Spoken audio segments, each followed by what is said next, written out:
हाँ जी। Very very good morning सब बच्चों को, प्यारे प्यारे बच्चों को गुड मॉर्निंग। आइए शुरू करते हैं अपनी आज की क्लास। बेटा आज हमारा अकाउंटिंग स्टैंडर्ड 7 शुरू होना है। कौन सा? Accounting standard 7। लेकिन एक छोटा सा पॉइंट है हमारा जो AS20 का एक एक छोटा सा क्वेश्चन हमारा रह रहा है जो हमें कर लेना चाहिए, क्योंकि सिर्फ थियोरेटिकली हमने सारी बात करेंगे तो फिर दिक्कत हो जाएगी। यानी कि हमने क्या करना है, एक छोटा सा क्वेश्चन अमालगमेशन और एब्जॉर्प्शन से रिलेटेड एक 10 मिनट की बात है AS20 की। वो अगर हम लोग थोड़ा सा कर लेंगे क्वेश्चन तो हमारे को कॉन्फिडेंस रहेगा एग्जाम में। अदरवाइज ऐसा लगेगा कि जैसे हमने किया ही ना हो, क्योंकि बेटे कोई भी चीज थियोरेटिकली अगर हम करेंगे और उसको प्रैक्टिकल में क्वेश्चंस में नहीं करेंगे तो बेटा फिर एग्जाम में कहीं ना कहीं हमारा कॉन्फिडेंस ना पूरा नहीं रहता। तो मैंने आपके लिए एक छोटा सा क्वेश्चन सेलेक्ट कर रखा है जो अभी 10 मिनट मुझे थोड़ा सा AS20 में चाहिए। 10 मिनट। तो हेडिंग डालिए फटाफट से। AS20 का क्वेश्चन ना हमें थोड़ा सा एक लास्ट क्वेश्चन 10 मिनट का है मुश्किल से। AS20 देखिए यहां पर ऑन अमालगमेशन ऑफ कंपनीज। जब भाई अमालगमेशन ऑफ कंपनी होता है तो उस केस में कैसे डील किया जाता है, AS20 वाली बात वहां पर किस तरह से अप्लाई की जाती है। पता है आपको दोनों तरह के मर्जर होते हैं वहां पर, दोनों तरह का अमालगमेशन होता है। Amalgamation in the nature of purchase और amalgamation in the nature of pooling the interest method.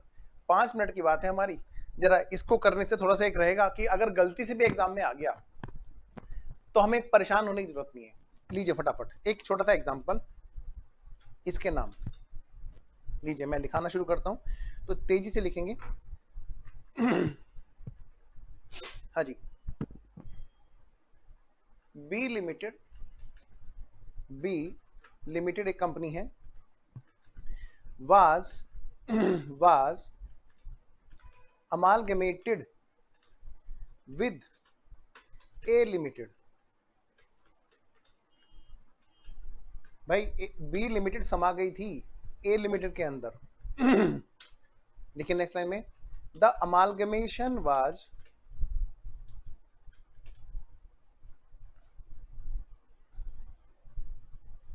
Done on 30th June. Bracket में लिखना डेट ऑफ एग्रीमेंट। याद है हम लोग क्या करते हैं, ऑफ बिजनेस परचेज। हम क्या एंट्री करते थे बोलो? Business purchase account debit, business purchase account debit to liquidator of vendor company. हमने किया है, बिल्कुल किया है सर। आइए जरा, तो यहां पर मैं पहले आपको कुछ इंफॉर्मेशन बताता हूं। कुछ इंफॉर्मेशन इसमें क्वेश्चन में दे रखी है। किसके लिए? दोनों कंपनीज की। दोनों कंपनीज का हमें यहाँ पे कुछ डाटा दे रखा है, दोनों कंपनीज का। बेटा एक है यहाँ पर ए लिमिटेड। कॉन्फिडेंस रहेगा तुम्हें एग्जाम में, तुम देख लेना कोई क्वेश्चन ऐसा नहीं लगेगा तुम्हें अरे यार ये तो हमने किया नहीं। भले ही स्टडी मैट ने नहीं भी करा रखा है ना, तो मैं यहाँ पे आपको करा रहा हूँ। दूसरी है कंपनी कौन? B limited. ए लिमिटेड और जी बी लिमिटेड। क्वेश्चन हमें दे रखा है इनका। एक तो भाई इसके बारे में ये इंफॉर्मेशन है up to 30th June, up to 30th जून।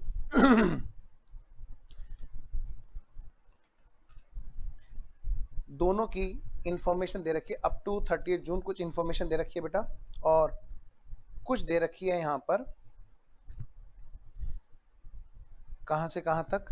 ये सेकेंड वाली इंफॉर्मेशन जो है हमारी वो दे रखी है from 1st July to 31st मार्च। इसको मैं एक ईयर दे देता हूँ, डिजिट हमारे एग्जाम में जो आएगा 2022। और ये जून में कौन सी डेट है जी? जून में कौन सी डेट है? जून 2021। जून में जो डेट आ गई है हमारी वो कौन सी है बेटा, 2021। अमालगमेशन जो हुआ था वो 30 जून 2021 को हुआ था। Amalgamation was done on 30th June 2021. that was date of business purchase। और हमें क्वेश्चन ने यहाँ पे कुछ दे रखा है, क्या दे रखा है जी, हमें यहाँ पर दे रखा है इधर यहाँ पर प्रॉफिट आफ्टर टैक्स, क्या कहा मैंने, नेट प्रॉफिट आफ्टर टैक्स, हमें यहाँ तक का दे रखा है। ये कितने का है जी, ये है जी 6,000 रुपए का। फिगर्स इन लैक्स है, फिगर्स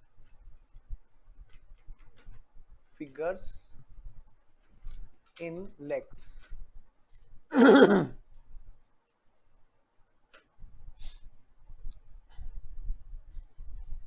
यहां का जो प्रॉफिट है बेटे, ये एक काम करते प्रॉफिट बढ़ा लेते हैं, वो ना थोड़ा छोटी अमाउंट लगेगी। आइए जरा, यहाँ पे प्रॉफिट है, इसका चेंज करो, ये प्रॉफिट है जी, इसका जो प्रॉफिट है ये है जी 5 लाख रुपए। फिगर्स लैक्स में से हटा देते हैं, यहीं पे से यहीं लिख देते हैं बस। 5 लाख का प्रॉफिट है जी, और यहाँ का कितना है जी, यहाँ का है जी, इनका है जी 2 लाख रुपए, ठीक है। चलिए, और क्वेश्चन में यहाँ पर दे रखा है ए लिमिटेड के यहाँ पर जो शेयर्स थे, शेयर्स ऑन 1/4/21 जो दे रखे थे, नंबर ऑफ शेयर्स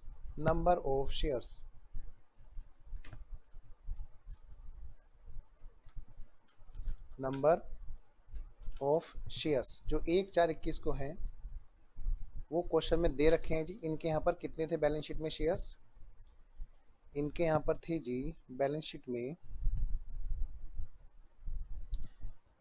6,000 शेयर्स, और उनके यहाँ पर क्या थे सर, उनके यहाँ पर शेयर्स थे बैलेंस शीट में ये थे जी 4,000 शेयर्स, ठीक है जी। चलो जी, कहानी हमारी पूरी हुई।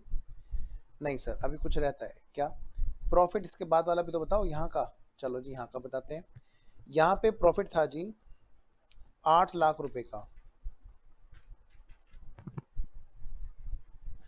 अब हमें क्या करना है, हमें कैलकुलेट करनी है अर्निंग पर शेयर। बेटे हमें क्या क्या चाहिए बताओ, जब भी अमालगमेशन होगा हमें क्या क्या चाहिए सर, हमें चाहिए अमालगमेशन के बाद में ईयर एंड पर जाकर के जब हम नई वाली बैलेंस शीट बनाएंगे तो हमें चाहिए बाद वाले पीरियड का प्रॉफिट, वो भी दे रखा है, हमें चाहिए पहले वाले पीरियड का प्रॉफिट, वो भी दे रखा है, हमें चाहिए ईयर एंड पर कितने नंबर ऑफ शेयर्स हो गए थे। तो इसके लिए हमें एक चीज जाननी पड़ेगी, क्या कि भाई परचेज कंसिडरेशन के लिए कितने शेयर्स इशू किए गए थे। मैं लिख रहा हूं अलग से यहां पर एक इंफॉर्मेशन में अगले वाली बात, क्या for purchase consideration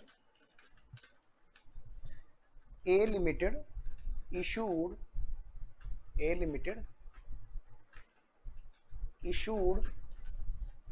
to liquidator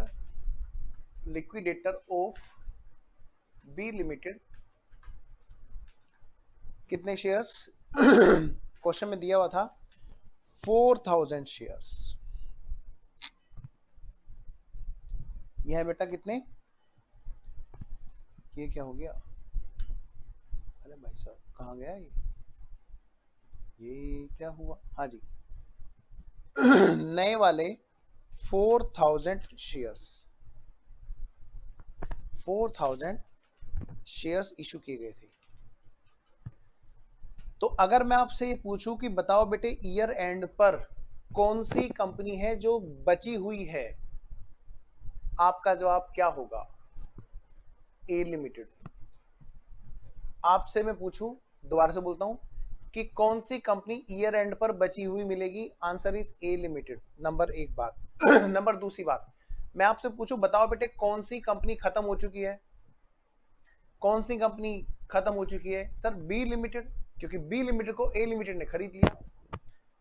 चलिए नंबर तीसरी बात, ईयर एंड पर जब मैं आपसे क्वेश्चन में लिखूंगा कि calculate basic earning per share और डाइल्यूटेड अर्निंग पर शेयर, तो आपको अर्निंग पर शेयर किसकी निकालनी है सर, जिसका statement of profit and loss बनेगा। और स्टेटमेंट ऑफ प्रॉफिट लॉस किसका बनेगा, वो कंपनी जो कंटिन्यू कर रही है, और कंटिन्यू कर रही है ए लिमिटेड। आइए जरा, तो इसलिए बेटे क्वेश्चन में लिखा हुआ था क्या, calculate basic and diluted EPS EPS of A limited and if in the following cases,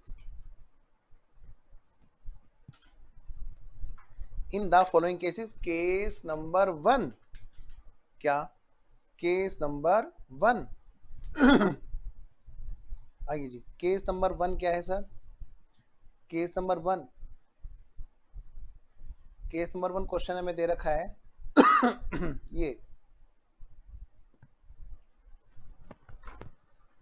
if amalgamation was taken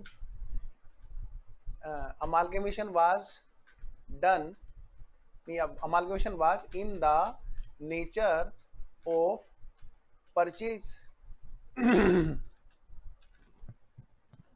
बेटा फिर एक और यहां पर केस आया, आप समझ रहे हो वो केस क्या होगा, केस नंबर 2, वो क्या case, if amalgamation was in the nature of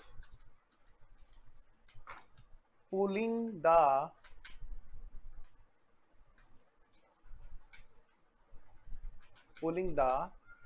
interest method, जिसको हम मर्जर मेथड के नाम से भी जानते हैं, एक और नाम देते हैं हम इसको, interest pooling the interest method को मर्जर मेथड।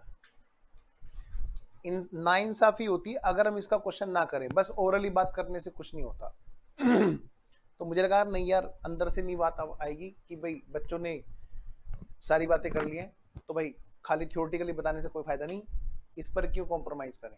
आइए तो ये इस क्वेश्चन को कर लीजिए और बस फिर हम अगले वाले अकाउंटिंग स्टैंडर्ड पे चलेंगे। निकालिए बेटे फटाफट से, मैं भी कैलकुलेट करता हूं। आइए जरा,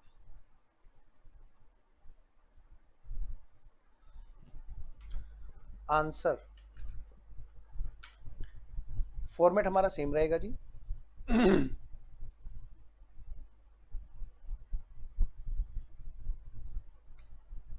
बेटा डाइल्यूटेड इसमें कुछ भी नहीं है, क्योंकि बैलेंस शीट की डेट पे जब हम खड़े होकर देखेंगे और आगे देखेंगे कौन सा है जो फ्यूचर में इक्विटी शेयर बन जाएगा, तो कुछ भी नहीं दिखाई देगा, क्योंकि ना कन्वर्टेबल ना कुछ इस तरह का कुछ भी नहीं है यहाँ पे, ना ईसोप वगैरह कुछ नहीं है।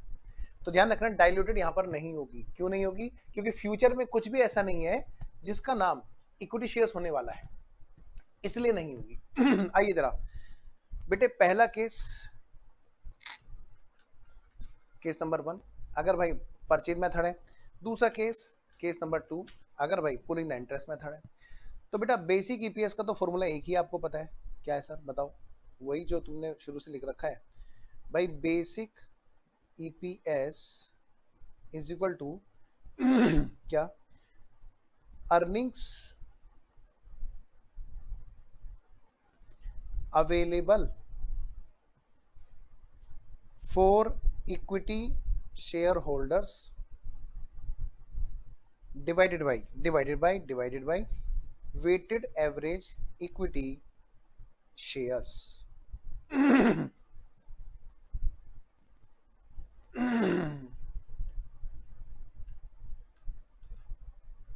दोनों जगह पर सेम फॉर्मूला लगेगा जी। कितना सिंपल है जी, कितना सिंपल है जी। आइए जरा करते हैं आगे। अब तो हमें दो चीज पता चल जाए, number 1 earnings available for equity shares, ठीक है जी।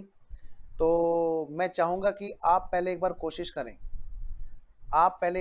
करें, इसमें एक चीज मैं आपको इंफॉर्मेशन और दे देता हूं, नेट प्रॉफिट की लो जी, नेट प्रॉफिट की, यस।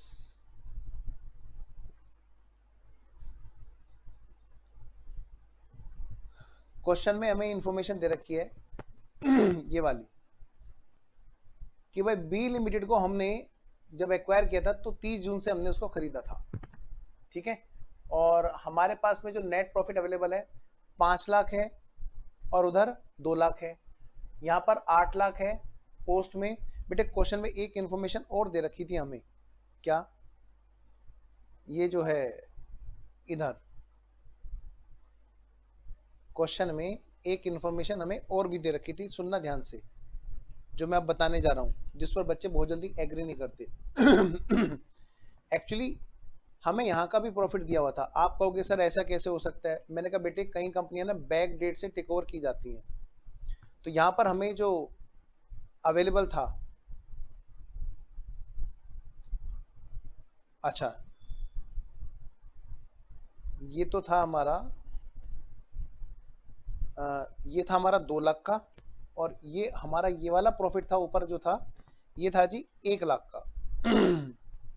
ये 1 लाख का है, सॉरी, ऊपर वाला है 1 लाख का, ठीक है ना। जून तक का जो प्रॉफिट था वो था हमारा 1 लाख का, जून के बाद वाला था 2 लाख का। बेटे जब हम कंपनी को टेक ओवर कर रहे हैं, अगर हम किसी कंपनी को बैक डेट से टेक ओवर कर रहे हैं, इससे ज्यादा कॉम्प्लिकेटेड नहीं होंगी। मतलब अगर मान लिया क्वेश्चन में ये नहीं दिया होगा तो बहुत अच्छी बात है, लेकिन अगर दे दिया तो इस क्वेश्चन को, एक ही क्वेश्चन को हमने ले लिया अपने लिए कि भाई इससे ज्यादा बात किसी क्वेश्चन में नहीं होगी। आइए जी, तो कैसे होगा जी, आपको पता है, पहले मैं हिंट बताता हूं। मान लिया हमने कंपनी को ईयर एंड पे आके टेक ओवर किया, जैसे आप लोग क्या करते थे, कन्वर्ट करते थे ना कई बार, रेट्रोस्पेक्टिवली बैक डेट से खरीदते हैं। फर्स्ट ग्रुप में आपने एक चैप्टर पढ़ा है, नहीं पढ़ा है तो कोई बात नहीं, सुन लीजिए ध्यान से। एक चैप्टर है business acquisition profit loss prior to incorporation, वहां पर profit loss prior to incorporation निकाला जाता है। क्यों निकाला जाता है? क्योंकि वहां पर बैक डेट से बिजनेस को खरीदा जाता है, ठीक है। मतलब वहां पर खरीद भले किसी डेट पे रहे लेकिन बैक डेट से खरीद रहे होते हैं। ऐसे बेटे यहाँ पर होता है कई बार, ठीक है। तो यहाँ पर पुलिंग द इंटरेस्ट मेथड की अगर मैं बात करूं और परचेज मेथड की बात करूं, दोनों में यही तो फर्क है। परचेज मेथड नहीं, डेट बेटा 30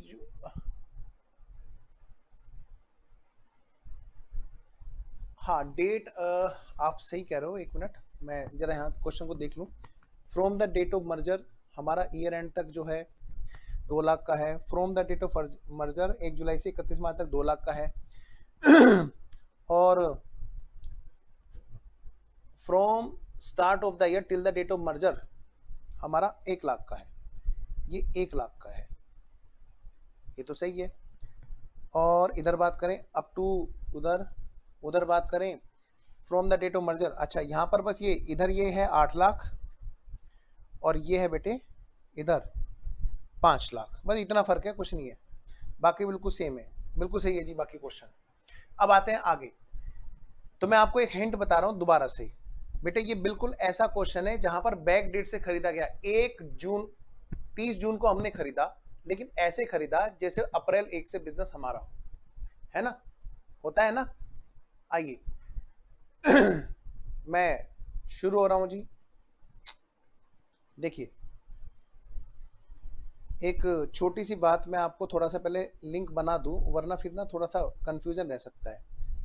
ये क्वेश्चन मैंने क्यों आपके लिए सेलेक्ट किया, ये एक ईयर है, हम यहां पर हैं, इस टाइम पर यहां पर हैं, लेकिन हम विद इफेक्ट फ्रॉम 30 जून हम इसको बिजनेस को खरीदना चाहते हैं। विद इफेक्ट फ्रॉम हम 30 जून से खरीदना चाहते हैं। एक कंपनी है ए लिमिटेड जो खरीद रही है किसको, बी लिमिटेड को, और इस वाली डेट पर हम खरीद रहे हैं यहां पर, लेकिन बेटे इस डेट से जैसे कि बिजनेस यहां से हमारा हो। अब मैं आपसे कह रहा हूं यहां पर ईयर चेंज होगा, मैं देखता हूं जी ईयर चेंज होगा क्या, कहां पे है हम, ईयर चेंज होगा, देखिए जी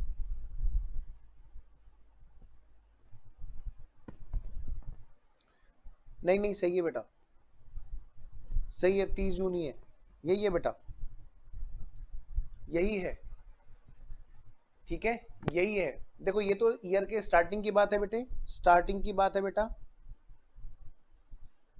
और ये आफ्टर 30 जून की बात है, इन्होंने बैक डेट से बिजनेस खरीदा 30 जून से, ठीक है। अब ऐसे केस में हम लोगों को निकालनी है ईपीएस। अगर केस 1 वो है परचेज का केस, और दूसरा है केस कौन सा, पुलिंग द इंटरेस्ट। जब हम परचेज के केस में बात करते हैं तो बेटे पुराने वाली बात ही खत्म, उस डेट पर हम उसका पैसा दे के आते हैं। तो यानी कि यहाँ पर हमारी ईपीएस देखिए कैसे आएगी, यहाँ पर ईपीएस हमारी आएगी परचेज के केस में। बेटा अर्निंग पहले ए लिमिटेड और बी लिमिटेड दोनों की अर्निंग चेक की जाएंगी, ऐड की जाएंगी। बताओ जी, ए लिमिटेड की तो 8 लाख तो पहले से है ही, फिर बाद में खरीदने के बाद में कितनी 5 लाख और आ गई। बी लिमिटेड की बात करूं बी लिमिटेड की बात करूं तो बी लिमिटेड को जब खरीदा गया था सर 1 जुलाई से 31 मार्च 22 का के अलग अलग 2 प्रॉफिट लिखे आपने उसमें। हाँ मैं यही कह रहा हूं, 1 मार्च से 1 जुलाई से 31 मार्च।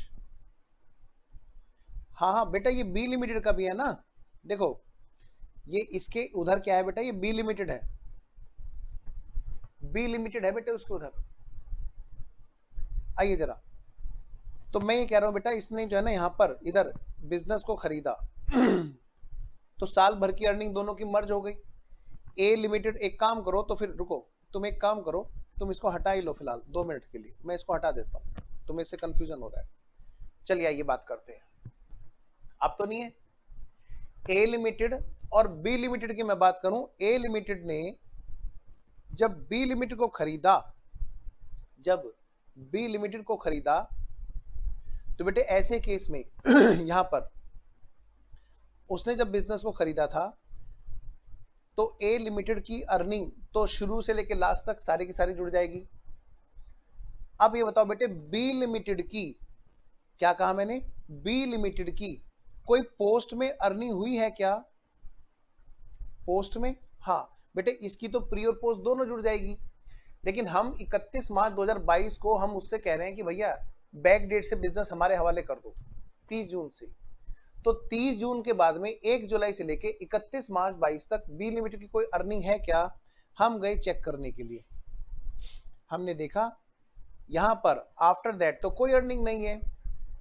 अगर ये अर्निंग हो पोस्ट वाली, किसके लिए, बी लिमिटेड के लिए, मैं अब लिख दूं बेटा यहाँ पे, अब समझ जाओगे मैं क्या कह रहा हूं। आइए जरा, अगर मैं ये कहूं हमने 31 मार्च को जब खरीदा तो पता चला कि बी लिमिटेड ने पोस्ट वाले पीरियड में 2 लाख भी कमा रखे हैं 30 जून के बाद में। तो मैंने कहा ठीक है भाई, हमें निकालनी है अर्निंग पर शेयर। साल भर में ओवरऑल जब दोनों बिजनेस एक हो गए हैं तो खरीदने के बाद वाली डेट पर इसने कितने की अर्निंग कर रखी है भाई, 2 लाख की। यानी कि ये तो रेवेन्यू नेचर का हो गया ना बेटे, हाँ समझ गए, ओके बेटा कोई नहीं। चलो अब मैं अगली बात करता हूं बेटे, तो ये है हमारी साल भर की अर्निंग ये है हमारी साल भर की अर्निंग। ध्यान रखना ये खरीदने के बाद वाली डेट का प्रॉफिट जुड़ गया क्योंकि रेवेन्यू नेचर का होता है। चलिए अब अगली बात करते हैं, क्या अब सर हमें बात करने हैं क्या, नंबर ऑफ शेयर्स जो है वेटेड एवरेज निकालना है। मैंने कहा लो बेटे निकालो weighted average number of equity shares. तो बेटा कैसे निकालोगे, आप क्या कहोगे सर इसमें क्या है, तो बड़ा सिंपल है सर, देखो इसके अपने खुद के शेयर्स कितने थे जो साल भर रहे। मैंने कहा बेटा इसके तो साल भर के शुरू में बेटा 6000 शेयर्स थे ए लिमिटेड के। आइए जी, ए लिमिटेड के शुरू में जो थे 6000 शेयर्स थे बेटा, ये फुल्ली पेड अप थे, 12 में से 12 महीने रहे।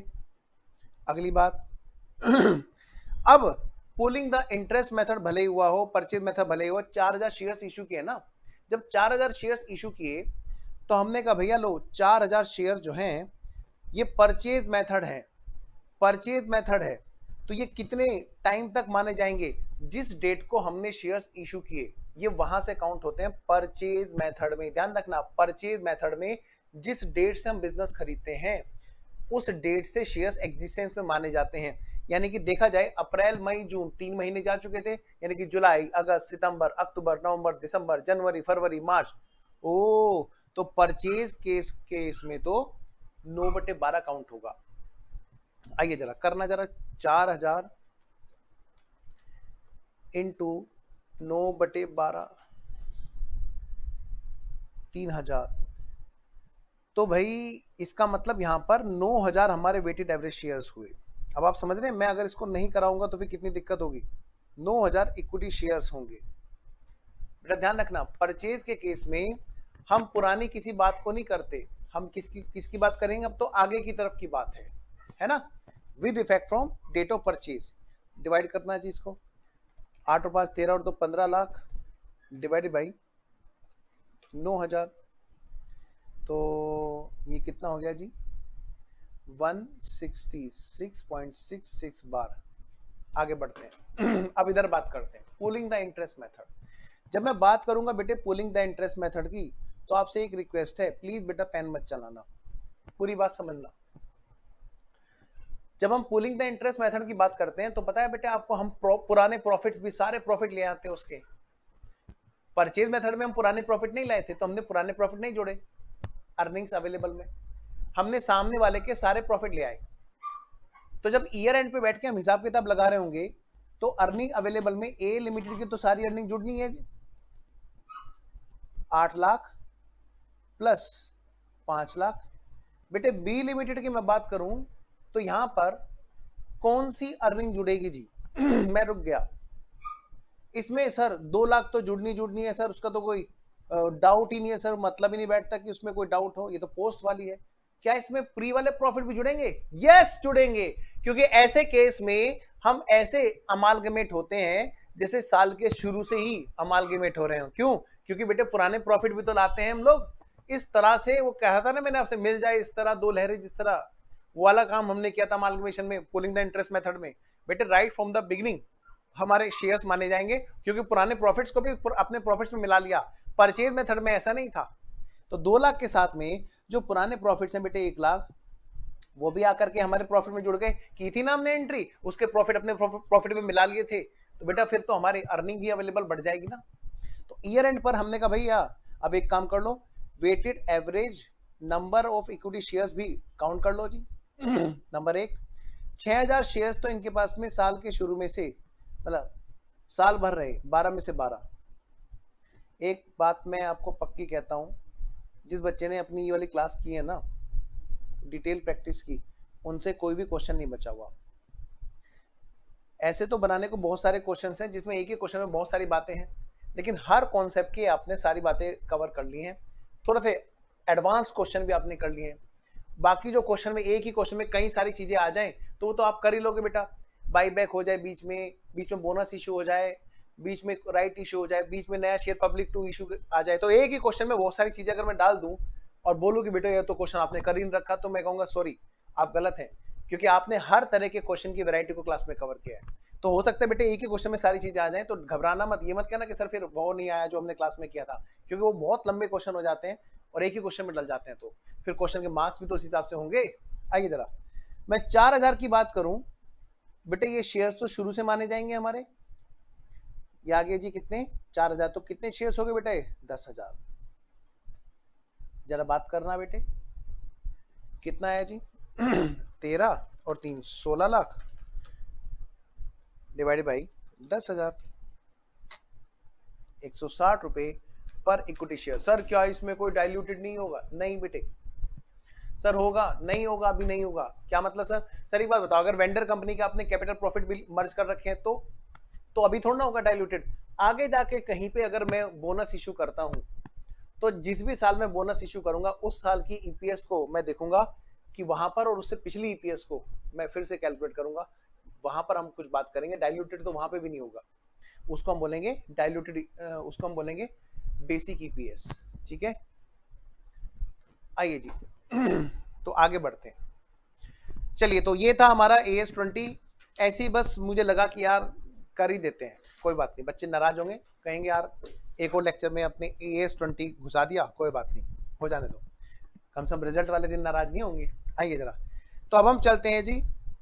मैं मान रहा हूं कि आपने नोट कर लिया है, और अब हम चलते हैं नेक्स्ट AS पर, जिसका नाम है AS7।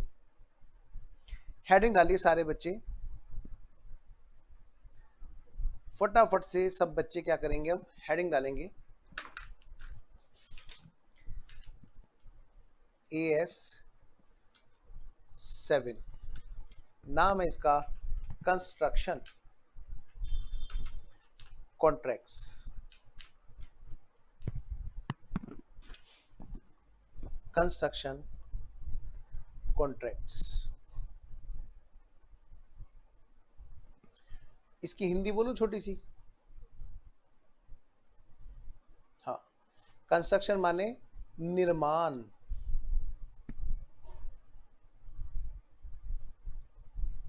सर दिल्ली में निर्माण विहार है, वही वाला निर्माण? हाँ बेटे वही निर्माण, किसी चीज को बनाना, कंस्ट्रक्ट करना। आओ बेटा कुछ थोड़ी सी आपको मैं बातें बताता हूं, और इस बात का कॉन्ट्रैक्ट सर उसका डाइल्यूटेड पार्ट रह गया? नहीं बेटे, डाइल्यूटेड तब होता अगर फ्यूचर में हमें कुछ लगता कि कोई चीज इक्विटी शेयर्स में कन्वर्ट होती, तब होता शुभम उसमें, ठीक है? तो डाइल्यूटेड इसलिए नहीं है वहां पर। अगर वहां पर कोई भी कन्वर्टेबल होता, मतलब हम बैलेंस शीट डेट पर देख रहे हैं फ्यूचर में कोई है क्या, तब हम उसकी बात करते बेटे, ठीक है शुभम? डन? जब आप बोलोगे डन तब मैं आगे बढ़ूंगा, वरना तुम्हारा डाउट लूंगा। कोई डाउट हो तो डाउट भेजो, क्योंकि फिर मैं AS7 तभी स्टार्ट करूंगा जब उसका डाउट ओवर हो जाएगा। तो मैं रुक गया, मुझे जल्दी से बताओ कोई और डाउट है इसके अंदर शुभम? फिर मैं AS7 तभी शुरू करूंगा। ओके क्लियर है, चलिए आपने लिखा यस सर, तो मैं मान रहा हूं क्लियर हो गया आपका, इसलिए आप यस लिख रहे हैं। चलिए तो मैं इसको हटा देता हूं जी अब स्क्रीन से, इस फाइल को मैंने कर दी बंद, और अब हमारी आ गई AS7 की फाइल। अब हमारी आ गई है जी AS7 की फाइल। Let's start. बेटा अब मैं आपसे बात करता हूं, सुनिए ध्यान से भाई। ये जो कंस्ट्रक्शन कॉन्ट्रैक्ट है, पहले तो जरा कंस्ट्रक्शन कॉन्ट्रैक्ट का मतलब समझेंगे। इसमें हमें पहले कंस्ट्रक्शन वर्ड में थोड़ा सा ना कई बच्चों को क्लियरिटी नहीं होती, और भाई जब AS पढ़ने चले हैं तो AS तो सारी क्लियरिटी करेगा। क्या डिफरेंस होता है मैन्युफैक्चरिंग और कंस्ट्रक्शन में और प्रोडक्शन में? मैं रुक गया, पहले वर्ड्स की क्लियरिटी करें। क्या डिफरेंस होता है मैन्युफैक्चरिंग, कंस्ट्रक्शन और प्रोडक्शन में? रुक गया, मैं रुक गया। पहले तो एक पॉइंट हम लोग क्लियर करेंगे, और फिर हम यहां पर बनाएंगे इसकी इंडेक्स। तो मैं हेडिंग डाल दूं तब तक? मैं तब तक हेडिंग डाल देता हूं कि भाई इस AS के अंदर हमें क्या क्या डिटेल पढ़नी है। मैं तब तक उसके यहाँ पे इंडेक्स लिख रहा हूं, तब तक आप जरा इस बात को सोचो कि क्या डिफरेंस होता है कंस्ट्रक्शन, प्रोडक्शन और मैन्युफैक्चरिंग में। तब तक मैं जरा इंडेक्स बनाता हूं। इंडेक्स मतलब सर बेटे इस AS में हम क्या क्या पढ़ेंगे, मैं उस बात को यहाँ पे पहले नोटिंग कराऊंगा आपको। AS बड़ा आसान है, लेकिन ना बिखर जाता है कई बार बच्चों से, कई बार बच्चों से बिखर जाता है। बच्चों को ये नहीं पता होता कि इस AS में ओवरऑल पॉइंट्स क्या हैं। तो इसका बढ़िया तरीका क्या होता है, ऐसे AS में हमने एक इंडेक्स बना लिया करें। जब भी कोई AS ऐसा हो जहां पर लगता है कि लेंदी है, जैसे फर्स्ट ग्रुप में AS10 है, प्रॉपर्टी प्लांट एंड इक्विपमेंट, बड़ा प्यारा है लेकिन थोड़ा सा लेंदी है, मिक्स हो जाती हैं चीजें, तो ऐसे AS में हम लोग इंडेक्स बना के बात करते हैं। यहाँ पर भी ऐसे बात करेंगे। तो ये है जी ओवरऑल जो चीज हमें पढ़नी है, क्या है जी, आइए लिखते हैं उसके बारे में।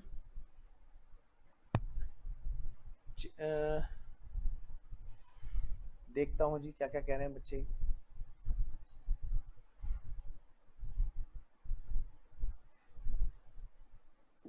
तो जी पहले मैं लिखाता हूं कि क्या क्या चीज पढ़ेंगे, और फिर मैं आपके पॉइंट्स को लेता हूं जो जो आपने लिख के भेजा है कि प्रोडक्शन किसको कहते हैं, मैन्युफैक्चरिंग किसको कहते हैं। शुभम तुम भी लिख के भेजो ना, दीक्षा ने तो भेज दिया। हाँ मैन्युफैक्चरिंग भी मैन्युफैक्चरिंग, अच्छा, और very good very good very good, बहुत बढ़िया। चलो शुभम तुम्हारी बात का वेट कर रहा हूं मैं, तब तक मैं इंडेक्स बनाता हूं। तो जो बच्चा मेरे को यहाँ रिप्लाई दे दे उसके बाद में फिर इंडेक्स उतारना शुरू कर देना। तो जी हमें यहाँ पे पढ़ना है सबसे पहले मीनिंग ऑफ कंस्ट्रक्शन कॉन्ट्रैक्ट्स किसको कहते हैं। जिसमें बच्चे ना बड़े परेशान हो जाते हैं, उन्हें ये नहीं पता होता कि कंस्ट्रक्शन कॉन्ट्रैक्ट कहते किसे, वो वर्ड उलझा देता है उनको, प्रोडक्शन, मैन्युफैक्चरिंग, कंस्ट्रक्शन। तो पहले उन चीजों को सामने रखेंगे जो उलझाते हैं चीजें। फिर भाई ये किस पे एप्लीकेबल होगा, एप्लीकेबल किस पे होगा भाई। फिर दूसरी बात कॉन्ट्रैक्ट रिवेन्यू हमें यहां पे पढ़ना है, कॉन्ट्रैक्ट रिवेन्यू पढ़ना है जी।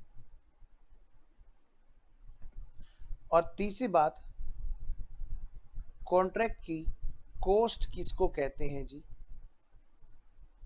ये हमें पढ़ना है जी। कॉन्ट्रैक्ट की कॉस्ट किसको कहते हैं जी, और किसको बोलते हैं कॉन्ट्रैक्ट का, कंस्ट्रक्शन कॉन्ट्रैक्ट की बात हो रही है। जब मैं बोलूंगा कॉन्ट्रैक्ट तो मतलब कंस्ट्रक्शन कॉन्ट्रैक्ट की बात कर रहे हैं हम यहाँ पर। कॉन्ट्रैक्ट का प्रॉफिट किसको कहते हैं जी। अच्छा जी, कॉन्ट्रैक्ट कितने टाइप के होते हैं जी।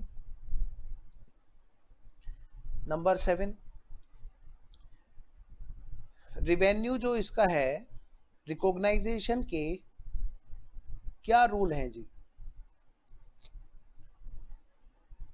AS 7 के अकॉर्डिंग क्या रूल्स रेगुलेशन है जी।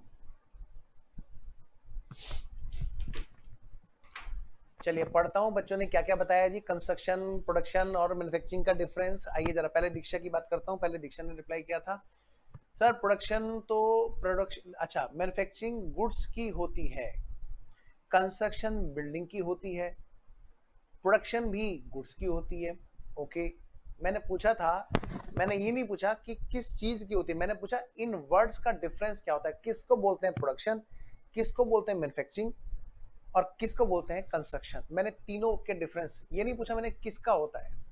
चलिए शुभम, सर कंस्ट्रक्शन कॉन्ट्रैक्ट का मतलब कंस्ट्रक्शन के लिए कॉन्ट्रैक्टर कॉन्ट्रैक्टी के बीच कॉन्ट्रैक्ट होता है, ऐसा एक चैप्टर कॉस्ट अकाउंटिंग में पढ़ा है। बिल्कुल सही पढ़ा है बेटे, वही है, ये वही है, समझ लो समझ लो। AS 7 ने ही उस चैप्टर को गाइड किया है, ठीक है ना।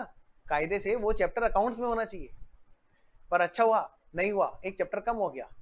आइए जरा, तो इन्होंने भी बात पूरी नहीं बताई कि कंस्ट्रक्शन कॉन्ट्रैक्ट कहते किसे, किसको बोलते हैं मैन्युफैक्चरिंग और किसको बोलते हैं प्रोडक्शन। तो सुनिए मेरी बात ध्यान से, पहले ये टर्म क्लियर करेंगे, एक एक पॉइंट पूरा ढंग से क्लियर करेंगे, आपको कभी भी उलझन नहीं होगी। तो इससे पहले कि मैं इसके बारे में लिखूं, मैं AS से हट के थोड़ा सा आपको एक बात बता रहा हूं, एक टर्म के बारे में, तो कहीं साइड में लिखिएगा इस चीज को। देखिए बेटा, ये है हमारी धरती माता, क्या है बोलो, ये धरती माता, ये जमीन की सतह है समझ लो, ठीक है, ये समझ लो ये धरातल है। बेटे प्रोडक्शन जब भी होता है, प्रोडक्शन मतलब खेती, खेत कर रहे हैं हम लोग, प्रोडक्शन जमीन में से निकल, जमीन में से हम कोई चीज जब जनरेट करते हैं उसको बोलते हैं कि प्रोड्यूस हो रहा है, प्रोडक्शन वर्ड। पहले वर्ड्स क्लियर करते हैं, प्रोडक्शन गुड्स का भी हो सकता है, प्रोडक्शन आपकी दूसरी चीजों का भी हो सकता है। मैंने ये नहीं पूछा किस चीज का होता है, मैंने पूछा प्रोडक्शन वर्ड किसको कहते हैं। आइए अब मैं बात करता हूं कंस्ट्रक्शन की। पहले बेटा कभी भी हम बात करें तो हमेशा कंस्ट्रक्शन मतलब किसी चीज को कंस्ट्रक्ट करना, ध्यान रखना ये हमेशा जमीन के ऊपर होता है। जैसे बेटे बिल्डिंग बना रहे हैं, तो बिल्डिंग को हम कभी ये नहीं बोलेंगे कि बिल्डिंग जो है ना प्रोड्यूस की जा रही है, क्यों, क्योंकि वो धरती माता में से नहीं निकल के आती, वो क्या होता है बेटे हमेशा जमीन के ऊपर बनती है। तो इसका मतलब क्या है, वो क्या कहलाएंगे, अब ये मत कहना सब बेसमेंट बनाते हैं, खेती थोड़ा ना करते हैं उससे, वो उग के आता है क्या, नहीं आता ना। तो ध्यान से, तो बिल्डिंग हमेशा कंस्ट्रक्ट कहलाती है, क्यों, क्योंकि जमीन के ऊपर किया जाता है और जमीन के नीचे कुछ किया जाता है, उसको हम क्या बोलते हैं, प्रोडक्शन। पहले तो इस बात को समझ लो। अब अगली बात, मैन्युफैक्चरिंग किसको कहते हैं। आइए जरा, हालांकि आपने टेक्स्ट में पढ़ा होगा, मैं सब्जेक्ट टू दैट, ठीक है। मैन्युफैक्चरिंग मतलब भाई किसी चीज को इनपुट करने से और वहां पर कुछ प्रोसेसिंग होने के बाद में फिर जो डिफरेंट प्रोडक्ट अगर बन के आता है तो वो कहलाता है मैन्युफैक्चरिंग। किसी चीज का इनपुट करने से कोई चीज डिफरेंट निकल के आती है वो कहलाती है मैन्युफैक्चरिंग। ये भी बेटे जमीन के ऊपर ही होती है, कभी भी जमीन के अंदर थोड़ा मैन्युफैक्चरिंग होती है। आइए जरा, क्या होती है सर, जैसे मशीन वगैरह में आप क्या करते हैं, रॉ मटेरियल डालते हैं और आउटपुट निकल के आता है, ठीक है। जमीन में भी ऐसा होता है, हम लोग मैन्युफैक्चरिंग कर रहे होते हैं, मैन्युफैक्चरिंग नहीं कहलाती, वो क्या कहलाती है, प्रोडक्शन, क्योंकि वो जमीन के अंदर हो रहा होता है। अगर अगर हम लोग इमूवेबल प्रॉपर्टी की बात करें तो उनके लिए हम टर्म यूज करते हैं कंस्ट्रक्शन, मूवेबल के लिए हम टर्म यूज करते हैं क्या? मैन्युफैक्चरिंग। ठीक है, कोई ये तो नहीं कहेगा हमने ना बिल्डिंग मैन्युफैक्चर कराई थी, नहीं बेटा, इमूवेबल के लिए टर्म यूज होती है ये कंस्ट्रक्शन, और जमीन के ऊपर बनाई जाती है। तो चार्टर्ड अकाउंटेंट बनने जा रहे हैं तो हमारे को ऐसा ना हो कि हम 10 आदमी के बीच में बैठे हो और हम कहें देखो हमारे इतने अच्छे नंबर आए थे, बाद में पता चले हमारे नंबर सिर्फ क्वेश्चन सॉल्विंग आए थे। नहीं, चार्टर्डनेस आनी चाहिए हमारी हर टर्म में। आने वाला जमाना उसी का है जिसने चार्टर्डनेस को चार्टर्ड अकाउंटेंसी के कोर्स में रखा अपने साथ में। तो टर्म पहले क्लियर होने चाहिए, किसको बोलते हैं कंस्ट्रक्शन, किसको बोलते हैं मैन्युफैक्चरिंग, किसको बोलते हैं प्रोडक्शन। आइए अब शुरू करते हैं हम। बताइए हम किसकी बात करने जा रहे हैं AS7 में? हम बात करने जा रहे हैं सर इन तीनों में से 1 2 3। सर हम बात करने जा रहे हैं इसकी थर्ड नंबर वाली बात की, कंस्ट्रक्शन की। आइए तो अब बात करते हैं कंस्ट्रक्शन कॉन्ट्रैक्ट कहते किसे हैं, पहले तो इसकी बात करते हैं। हालांकि आप में से कई सारे बच्चों ने बड़े अच्छे से कोस्ट में पढ़ रखा है अकाउंटिंग फॉर कंस्ट्रक्शन कॉन्ट्रैक्ट, वो अकाउंट्स का चैप्टर है, लेकिन उधर चला गया तो थोड़ा सा हमारे मजा आ जाते हैं। आइए जरा, क्योंकि एक चैप्टर थोड़ा सा कम हो जाएगा हमारे यहाँ पे, लेकिन दूसरे चैप्टर बढ़ गए। देखिए ध्यान से, तो सबसे पहले हम टर्म बात करेंगे कि भाई किसको बोलते हैं, हेडिंग डालो मीनिंग ऑफ कंस्ट्रक्शन कॉन्ट्रैक्ट। तो आइए जी हम आगे बढ़ते हैं और यहां पर हेडिंग डालते हैं number 1। Number 1 meaning of construction contracts.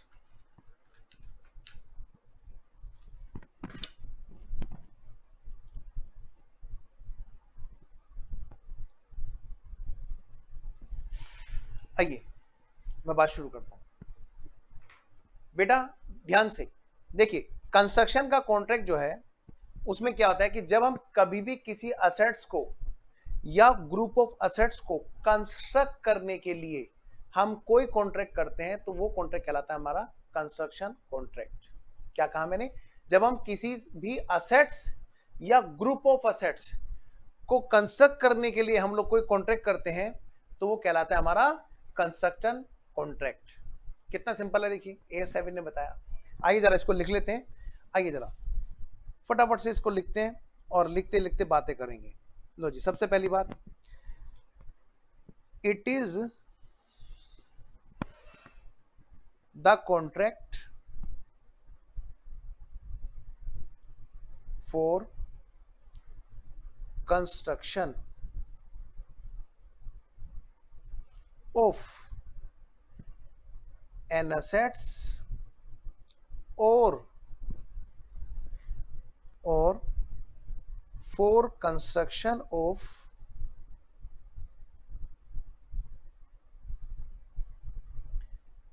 a combination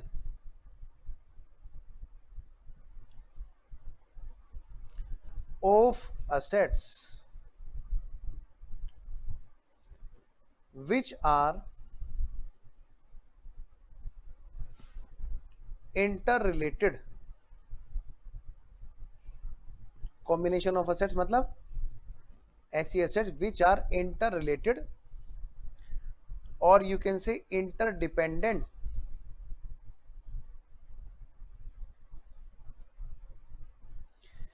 in terms of या इन रेस्पेक्ट ऑफ।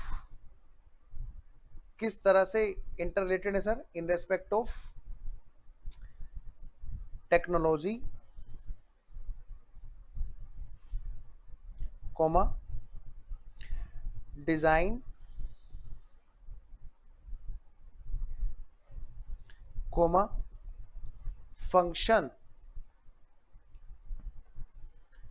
या फिर और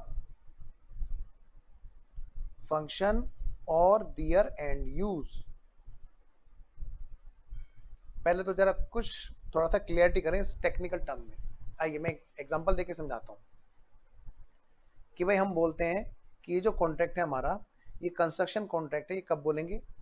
एक एग्जांपल के जरिए मैं बात समझाता हूं आपको।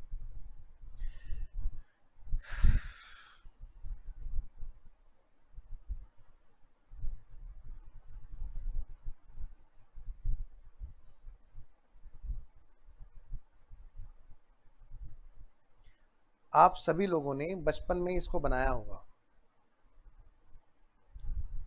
आपने बड़े अच्छे से बनाया होगा, बस थोड़ा सा मैं इसको उतने अच्छे से नहीं बना पा रहा हूँ जितना अच्छे से आपने इसको बनाया होगा।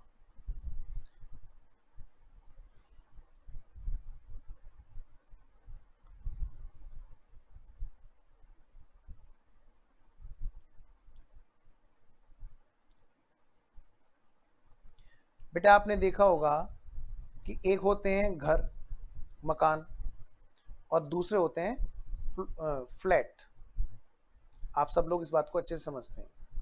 ग्राउंड लेवल पे पार्किंग है जी, है ना, ग्राउंड लेवल पे क्या है बेटा, पार्किंग। और यहां पर क्या है बेटे, फ्लैट नंबर 1, चलो ग्राउंड से नंबरिंग शुरू होती है ना, flat number 1, flat number 2, flat number 3, flat number 4, flat number 5, flat number 6। देखिए जरा, मैं ये कह रहा हूं कि एक पर्सन जो है कौन, मिस्टर एक्स, एक है बेटा कौन, मिस्टर एक्स। मिस्टर एक्स ने मिस्टर वाई से कहा, मिस्टर वाई कौन है, जिसको हम अक्सर समझते हैं क्या, ठेकेदार। सुना है आपने, ठेकेदार, हाँ सर सुना है। उसी को अंग्रेजी में बोलते हैं क्या, कॉन्ट्रैक्टर। क्या बोलते हैं बेटा, कॉन्ट्रैक्टर। वो पर्सन जो ठेका लेता है सामने वाले का, ठेका समझते हो, वो नहीं, वो नहीं, वो नहीं जो तुम समझते हो, उसको मत समझना, उसको भूल जाना, उसको कभी समझ में आने भी मत देना, गंदी चीज होती है। ठेकेदार का मतलब कि जो सामने वाले से ठेका कर ले, कॉन्ट्रैक्ट कर ले, भाई मेरी जिम्मेदारी, मैं इतने में करके बात तुम्हें पूरी दूंगा। तो मिस्टर ए ने कहा कि भाई मुझे ना एक बिल्डिंग चाहिए, सॉरी मिस्टर एक्स ने कहा मिस्टर वाई से मुझे एक बिल्डिंग चाहिए। पहला केस कि मिस्टर जो एक्स है उन्होंने मिस्टर वाई से कॉन्ट्रैक्ट किया कि एक मकान मेरे को चाहिए। दूसरा कॉन्ट्रैक्ट, पहला कॉन्ट्रैक्ट क्या हो गया, एक मकान बनवाने का ठेका दिया। इसका मतलब यहां पर मिस्टर एक्स ने मिस्टर वाई से बात की सिंगल एसेस बनाने के लिए, फॉर कंस्ट्रक्शन, क्या कहा, for construction of, for construction of an assets, single assets के लिए कॉन्ट्रैक्ट हुआ, ठीक है, कंस्ट्रक्ट करने के लिए। या फिर मिस्टर एक्स ने कहा कि भैया मुझे ना एक बिल्डिंग चाहिए जिसमें काफी सारे फ्लैट्स हों, 6 फ्लैट बनाने की योजना है, ठीक है जी। तो ऐसे केस में मिस्टर एक्स ने मिस्टर वाई से जो बात की, दूसरा वाला कॉन्ट्रैक्ट किया, इसको भी बेटे हम कॉन्ट्रैक्ट ही बोलते हैं, कंस्ट्रक्शन कॉन्ट्रैक्ट बोलते हैं, इसको भी हम क्या बोलेंगे, कंस्ट्रक्शन कॉन्ट्रैक्ट है। ये जो सेकंड वाला केस है ये क्या कहलाता है, कॉम्बिनेशन ऑफ असेट्स। मतलब एक ऐसी असेट्स जो इंटर रिलेटेड है, construction of, combination of assets which are interrelated और इंटर डिपेंडेंट। बताओ बेटे, यहां पर अगर मैं बात करूं कि हमें 6 फ्लैट बनाने हैं, तो बताओ एक फ्लैट अगर फ्लैट नंबर 1 नहीं बनेगा तो क्या फ्लैट नंबर 2 और 3 बन पाएंगे, बन ही नहीं पाएंगे।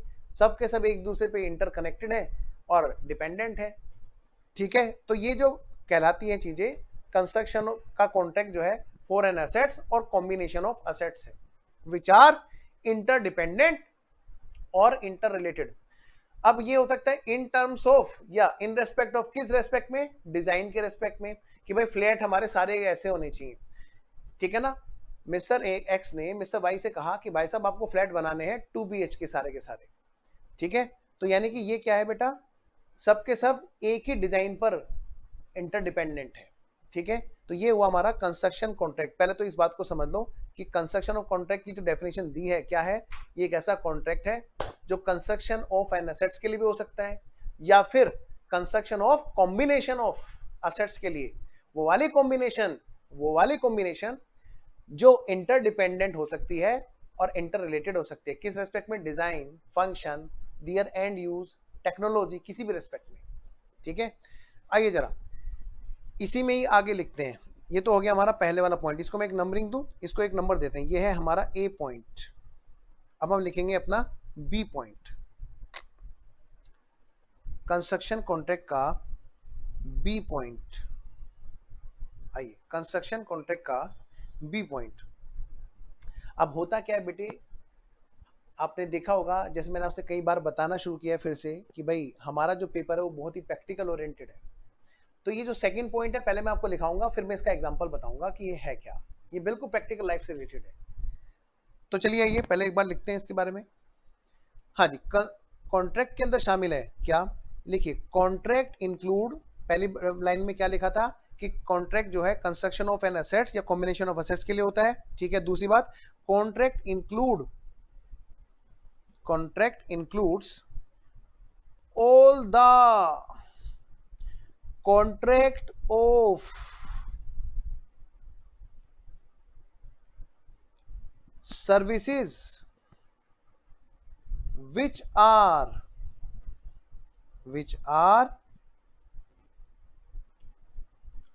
directly related to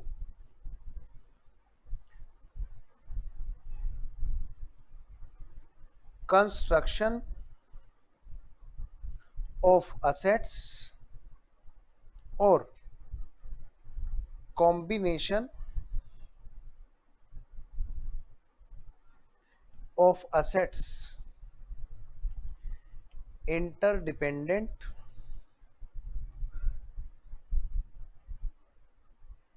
और इंटर रिलेटेड।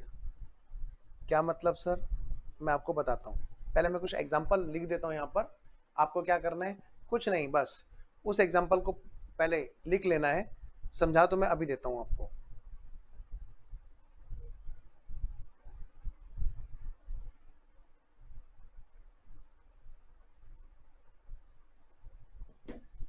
आइए जी, एक एग्जांपल लिखिए।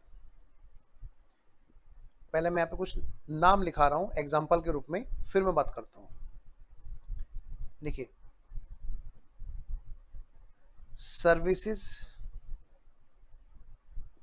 Of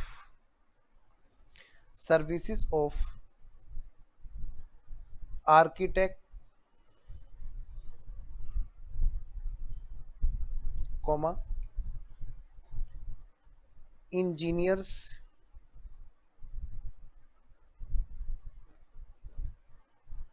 comma project management companies giving services for construction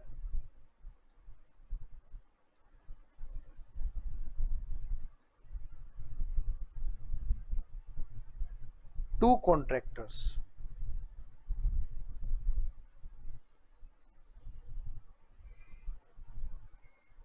मैं रुक गया। एक बार मुझे बच्चे बताएंगे क्या उन्होंने नोट कर लिया है।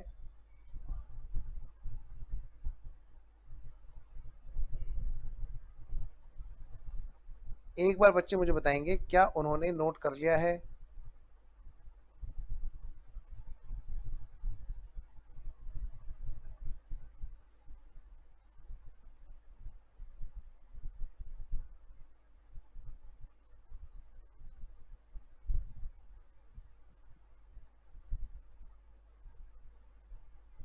शुभम ने नोट कर लिया है। बेटा दीक्षा मुझे जल्दी से बताओ।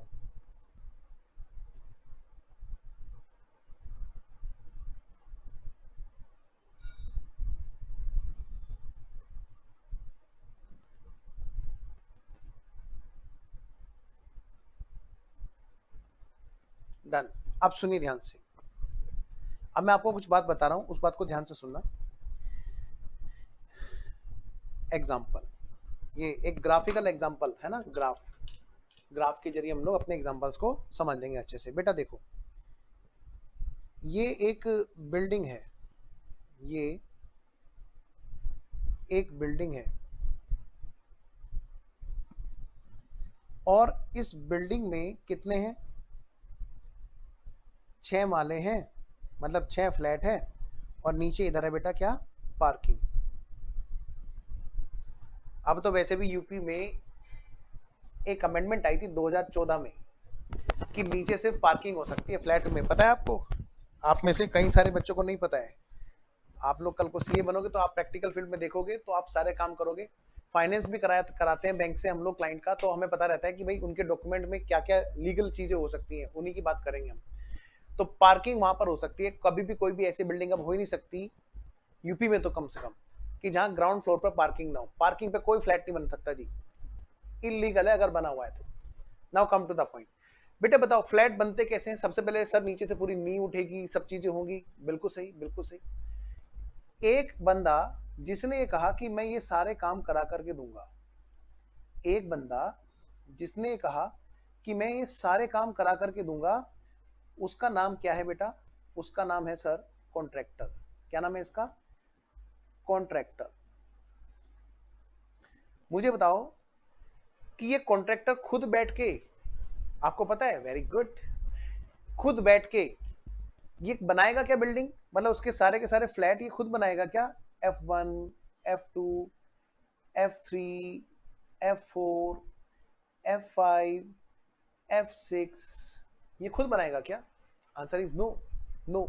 भाई इसके पास में बहुत सारे लोग होंगे, बहुत सारे ऐसे पर्सन होंगे जिससे इसने तय कर रखा होगा कि मैं तुम्हें ये पेमेंट करूंगा जी, और उन सब की सर्विस ये कलेक्ट करके, क्या कहा, उन सब की सर्विस ये अपने पास में लेता होगा, है ना। किसी से माल खरीदेगा, किसी से सर्विस खरीदेगा। देखो क्या क्या करेगा ये सारा का सारा खुद अपने आप काम कराएगा वहां पर। किसी से बेटे गुड्स बाई करेगा, है ना, गुड्स क्या, सॉरी, रॉ मटेरियल लेगा, है ना। रॉ मटेरियल में बेटे सीमेंट, सरिया वगैरह वगैरह। फिर यहां पर ये डिजाइन भी तो खुद ही तैयार करवाएगा बेटे, आर्किटेक्ट। उनकी क्या लेगा? सर्विस लेगा, है ना बेटा। और सोचो जरा अगली बात, इधर यहां पर इंजीनियर होंगे, बिल्कुल सही, बिल्कुल सही। और भी यहां पे बहुत सारे लोग होंगे, अदर अदर सप्लायर। मैं आपसे कह रहा हूं बेटे, सप्लायर तो अलग हैं और सर्विस वाले अलग हैं, सर्विस वाले अलग हैं। फिर ये पर्सन जिससे भी इसने कॉन्ट्रैक्ट किया उसका नाम है कॉन्ट्रैक्टी। बेटा यहां पर एक और पर्सन होगा, जिस पर्सन की ये जमीन रही होगी, जिस पर ये फ्लैट बना करके अलग अलग लोगों को बेचना चाहता है। इसका नाम क्या होगा? इसका नाम होगा कॉन्ट्रैक्टी। क्या बोलेंगे बेटे इसको? कॉन्ट्रैक्टी। ये पर्सन अपनी जमीन पर फ्लैट्स बनवा बनवा के अलग अलग पर्सन को सेल करना चाहता है। तो सबसे पहले फ्लैट तो बनवाएगा, बीच में ग्राहक आते रहेंगे, उनको सेल करता रहेगा, रजिस्ट्री करता रहेगा वगैरह वगैरह, चाहे वो बैंक से फाइनेंस कराए चाहे कैसे कराए। Now come to the point. Contractor और कॉन्ट्रैक्टी के बीच में जो एग्रीमेंट है, मैं इसको एक नाम दूंगा, एग्रीमेंट नंबर 1। क्या है ये? A1 मैंने इसको बोला, यानी कि एग्रीमेंट नंबर 1। मैं आपसे ही पूछ रहा हूं बेटा, ये कॉन्ट्रैक्ट किस चीज के लिए है? आपने कहा सर ये कंस्ट्रक्शन कॉन्ट्रैक्ट है, क्योंकि ये कॉम्बिनेशन ऑफ असेट्स के बनाने के लिए है। ठीक है सर, बिल्कुल बिल्कुल सही कहा आपने, बिल्कुल सही कहा। अब मैं आपसे ये पूछ रहा हूं बेटे, ये जो रॉ मटेरियल जिससे खरीदा, मान लिया इसका नाम है मिस्टर, इसका नाम रख लेते हैं एक्स, मिस्टर एक्स, इसका नाम है मिस्टर एक्स, और इसका नाम है मिस्टर वाई, इसका नाम है मिस्टर जेड, और इसका नाम है mister S, S for supplier. अब सुनिए मेरी बात ध्यान से, मिस्टर एक्स से ये रॉ मटेरियल खरीदेगा, कौन? कॉन्ट्रैक्टर। तो कॉन्ट्रैक्टर और मिस्टर एक्स के बीच में जो एग्रीमेंट है वो किस चीज का है? क्या वो कंस्ट्रक्शन के कॉन्ट्रैक्ट का है? सोच के देखो जरा, क्या वो कंस्ट्रक्शन के कॉन्ट्रैक्ट का है? Answer is no. वो तो सिंपल सिंपल वाला एग्रीमेंट है जो परचेज और सेल का है, बाई मतलब परचेज और सेल का है। यही सेम चीज बेटे इधर भी है। तो मैं इसको एक नाम दूं, ये वाले जो एग्रीमेंट है A2, ये तो सिंपल से एग्रीमेंट है, इसमें कोई कंस्ट्रक्शन वाली बात नहीं है। आइए अगली बात करता हूं। ये जो कॉन्ट्रैक्टर है और वाई और जेड है, इन दोनों के बीच में जो एग्रीमेंट है, जिसको मैं एक नाम दूंगा एग्रीमेंट 3। ये दो एग्रीमेंट जो हैं, ये बेटे सर्विस वाले एग्रीमेंट है। ये एक ऐसे एग्रीमेंट है, एक ऐसी सर्विस के एग्रीमेंट है जो डायरेक्टली, जो सीधा सीधा डायरेक्टली रिलेट करती है इस कंस्ट्रक्शन से। इनके बिना ये कंस्ट्रक्शन संभव नहीं है। भाई रॉ मेटेरियल का सप्लायर कोई और मिल जाएगा, ये तो डायरेक्टली इस बिल्डिंग से रिलेटेड है, क्योंकि ये मिस्टर जो है कॉन्ट्रैक्टर ये माल तो किसी से भी खरीद सकता है, लेकिन ये सर्विस जो है ये सीधा सीधा यहीं पर इनपुट होनी है, कंस्ट्रक्शन के लिए ही ये सर्विस है। तो ये जो A3 है जिसको मैं नाम दूंगा, वो कॉन्ट्रैक्ट भी हमारा कंस्ट्रक्शन का कॉन्ट्रैक्ट कहलाएगा। पढ़िए जरा, हमने यहां पर जो लिखा है, कॉन्ट्रैक्ट कौन से वाला, contract which includes all contract of services, service के contracts which are directly related to construction of an assets or combination of assets which are interdependent or interrelated, these are also contract for these are also construction contract। पहले मुझे बताओ, इतनी बात समझ में आ गई कि हम कंस्ट्रक्शन कॉन्ट्रैक्ट कहते किसे हैं? बेटा ये बड़ा लंबा चौड़ा हिसाब किताब है, हमें यही नहीं पता कि AS7 किस पे लगाते हैं। जब मैं आर्टिकलशिप करता था तो मेरे को ना दिमाग में बहुत टाइम रहता था कि इन्होंने ये वाला एस फॉलो किया है कि नहीं फॉलो किया, क्योंकि बेटे आर्टिकलशिप एक ऐसा टाइम होता है जो सबसे ज्यादा सीखने का होता है, और उस टाइम पर कई बच्चे ना सोचते हैं कि नहीं नहीं मजे लेते हैं, शाम को जल्दी निकल लेंगे। भाई जो सीखने जा रहे हैं वही नहीं सीखे। मतलब ये वाला काम हो गया कि डॉक्टर को जितना मिले बेटे ऑपरेशन में हाथ साफ कर लेना चाहिए अपने ट्रेनिंग पीरियड के दौरान, ऐसे ही काम सीए का होता है। भाई मैंने तो बहुत साफ किया, मैंने तो बहुत ज्यादा इस चीज के लिए अच्छे से क्लैरिटी की, प्रैक्टिकली भी सारे एस लग रहे थे, हम देख ही नहीं पाते कई बार अपनी आर्टिकलशिप में। तो सुनिए ध्यान से, मैं जो कह रहा हूं आपसे, बेटा हर एएस को हमें प्रैक्टिकली यूज करके देखना चाहिए। अब जैसे ये एएस है, आपके पास में एक क्लाइंट आया है ना, क्लाइंट आया जिसका काम क्या है, कॉन्ट्रैक्ट इसी तरह का है, कंस्ट्रक्शन करके आगे सेल कराना। ठेकेदार अड़ोस पड़ोस में आप देखो कहीं ना कहीं वहां पे कई लोग ऐसे होंगे जो कंस्ट्रक्शन कर रहे होंगे, आप उनको AS7 के नजरिए से देखो। जितने भी कॉन्ट्रैक्टर हैं सब पे AS7 लगेगा, लेकिन पहले ये तो पता चले ये कंस्ट्रक्शन वाले हैं कि नहीं है, कंस्ट्रक्शन वाले हैं कि नहीं है। तो वो वाले कॉन्ट्रैक्टर जिनका काम कंस्ट्रक्शन से रिलेटेड है उन पर AS7 लगेगा। सर हमारे यहाँ ना नाली में बड़ी गंदगी होती है सर, किसी से सर ठेका लिया कि साफ सफाई करा दो पूरे मोहल्ले की, उस पर AS7 लगेगा क्या? उस पर AS7 लगेगा क्या? सोचो जरा, लग ही नहीं सकता भाई, वो कोई कंस्ट्रक्शन थोड़ा ना कर रहा है, वो तो साफ सफाई का ठेका है। ओ यानी सारे ठेकेदार पे नहीं, सिर्फ उन ठेकेदार पे, उन कॉन्ट्रैक्टर पर AS7 लगेगा जिनका काम कंस्ट्रक्शन से रिलेटेड है। सर एक आदमी से ठेका लिया हमने कि भाई हमें तू ना 50 किलो वो या 50 बोरी रॉ मटेरियल यहाँ पे ट्रांसफर करेगा, ईंट के रोडी बदरपुर के सप्लाई तुम हम करेंगे, हमें करेगा यहाँ 50 टन, चलो 50 टन लेते हैं। सर तो वो कॉन्ट्रैक्टर है कि नहीं? मैंने कहा एक बात बताओ, उसका काम तो सप्लाई करना है ना, वो तुम्हें नहीं किसी और को सप्लाई करेगा, तुम कहां से खरीदोगे ये तुम सोचो, ठीक है ना। तुम्हारा जो कॉन्ट्रैक्ट है उससे है, कॉन्ट्रैक्टी से, तुम्हारे वाला कॉन्ट्रैक्ट जो है कंस्ट्रक्शन का कॉन्ट्रैक्ट होगा, उसका और तुम्हारा जो कॉन्ट्रैक्ट है वो नहीं हो सकता, क्योंकि वो सर्विस डायरेक्टली रिलेटेड नहीं है, वो सर्विस है ही नहीं। तो कॉन्ट्रैक्ट की डेफिनेशन में क्या लिखा हुआ है साफ साफ, पहले इस बात को समझने में बच्चों को टाइम लगता है, क्योंकि बच्चा ना फिर उल्टी सीधी हरकतें करने लगता है, इस एएस को ना सबसे कॉम्प्लिकेटेड बना देता है, जबकि बड़ा आसान है। पहले डेफिनेशन क्लैरिटी होनी जरूरी है। एक ऐसा कॉन्ट्रैक्ट जो किसके लिए हुआ है? कंस्ट्रक्शन के लिए हुआ है, वो हमारा कॉन्ट्रैक्ट होता है कंस्ट्रक्शन का कॉन्ट्रैक्ट। क्या तुम्हारा जो सप्लायर है रॉ मटेरियल का, तुम्हारे को जो सप्लाई कर रहा है, क्या वो कंस्ट्रक्शन के लिए है? Answer is no. सर वो तो माल बेच रहा है। हाँ तो वही तो मैं कह रहा हूं, तुम्हारा तो सेल परचेज का कॉन्ट्रैक्ट है उसके साथ, इसलिए वो कॉन्ट्रैक्ट, भले ही तुम उसका माल कंस्ट्रक्शन में यूज करोगे, वो कॉन्ट्रैक्ट तुम्हारे और उसके बीच का कॉन्ट्रैक्ट कंस्ट्रक्शन का कॉन्ट्रैक्ट नहीं कहला सकता। बेटा इस सीएस में पहले हमें समझना ज्यादा जरूरी है। आइए जरा नेक्स्ट। सर लेकिन वो इंजीनियर आर्किटेक्ट वगैरह, मैंने कहा बेटा उनका और तुम्हारा जो बीच का जो एग्रीमेंट हुआ है वो क्या हुआ है बताओ।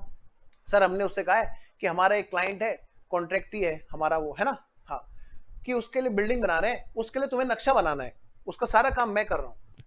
तो बेटा वो सर्विस है कि नहीं है? हाँ। तुम्हारा जो उसका कॉन्ट्रैक्ट है वो सर्विस का है कि नहीं है? हाँ।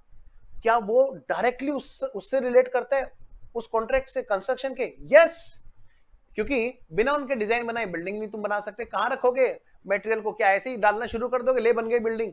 नहीं, उल्टा सीधा बना दोगे, पता नहीं क्या बन जाएगा। तो ध्यान से, उसके बिना वो काम नहीं हो सकता, क्योंकि हम तो कॉन्ट्रैक्टर हैं, हम आर्किटेक्ट नहीं है, और बिना आर्किटेक्ट की सर्विस के, बिना इंजीनियर की सर्विस के वो बिल्डिंग तैयार नहीं हो सकती।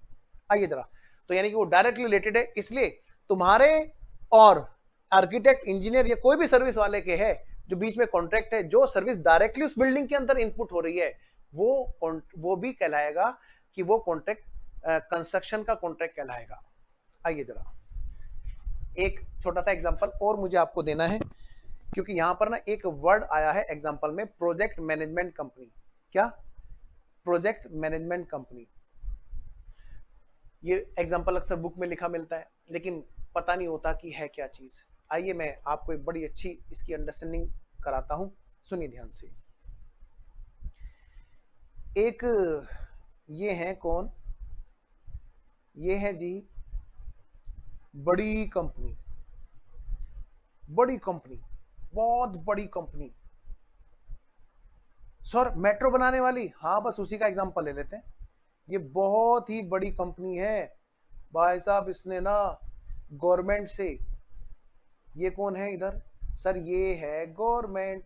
अच्छा, गवर्नमेंट ने इनको ठेका दिया, ये है बिग कंपनी।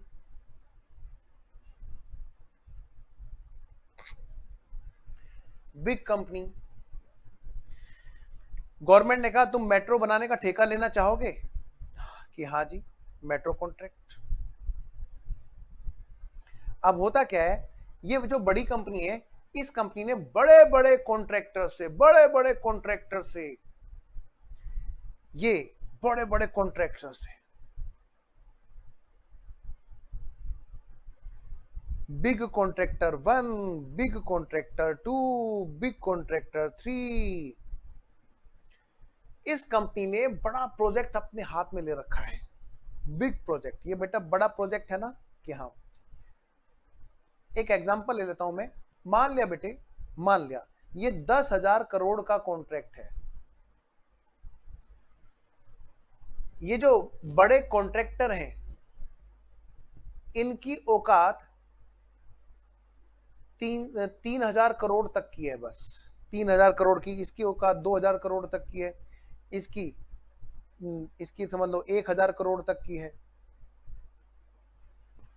इनकी औकात नहीं है कि 10,000 करोड़ का कॉन्ट्रैक्ट उठा लें, क्योंकि वहां पे बेटे उसी हिसाब से सिक्योरिटी मनी भी डिपॉजिट होती है, बहुत सारी चीजें होती हैं। तो अब काम की बात करते हैं। तो और बिग कंपनी का काम क्या है? वो सिर्फ एक ही काम करती है, कॉन्ट्रैक्टिंग और आगे सब कॉन्ट्रैक्टिंग। इसका सिर्फ इतना ही काम है, ये मेन कॉन्ट्रैक्टर बन के खड़ी हो जाती है, मोटा प्रॉफिट खुद कमाती है और बाद में दूसरे लोगों को से काम करवाती है।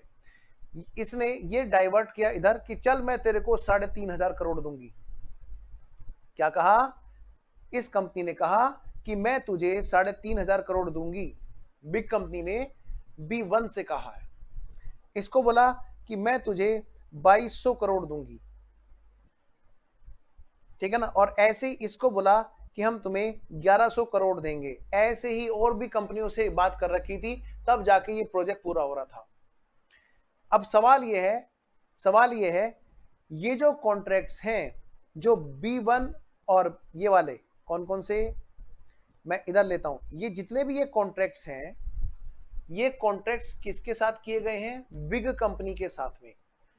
तो ये जो कॉन्ट्रैक्ट्स हैं, क्या ये कॉन्ट्रैक्ट्स हमारे कंस्ट्रक्शन कॉन्ट्रैक्ट कहलाएंगे? क्योंकि ये बात तो कंफर्म है कि इन दोनों के बीच में जो कॉन्ट्रैक्ट हुआ है वो तो पक्का कंस्ट्रक्शन का है। बिल्कुल सही बात है, क्योंकि मेट्रो तो भाई रोड के जमीन के ऊपर ही बनेगी, अब ऊपर भी कहां तो और ऊपर बन रही है, तो कंस्ट्रक्शन का है, हाँ पक्का। तो कंस्ट्रक्शन का कॉन्ट्रैक्ट वो तो है। ये वाले जो कॉन्ट्रैक्ट्स हैं, क्या ये भी होंगे?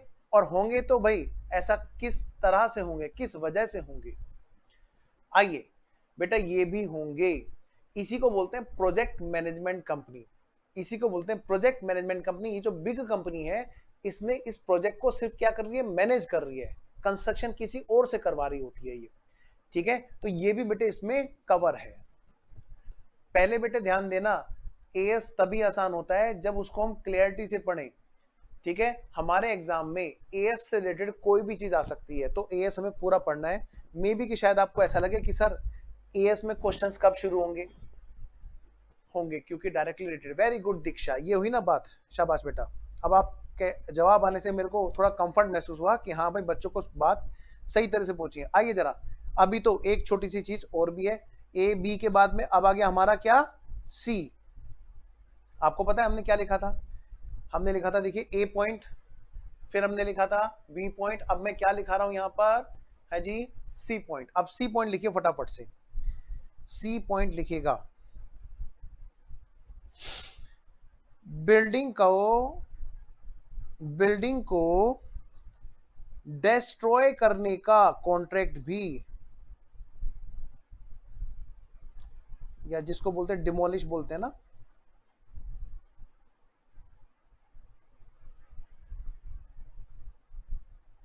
कॉन्ट्रैक्ट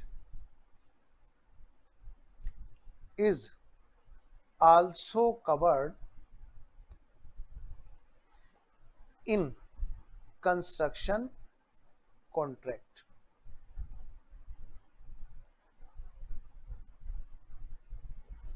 भाई एक बिल्डिंग है, ठीक है जी, ये एक बिल्डिंग है, ये बिल्डिंग किस जगह पे है सर, ये ना इस जगह पे बनी हुई है,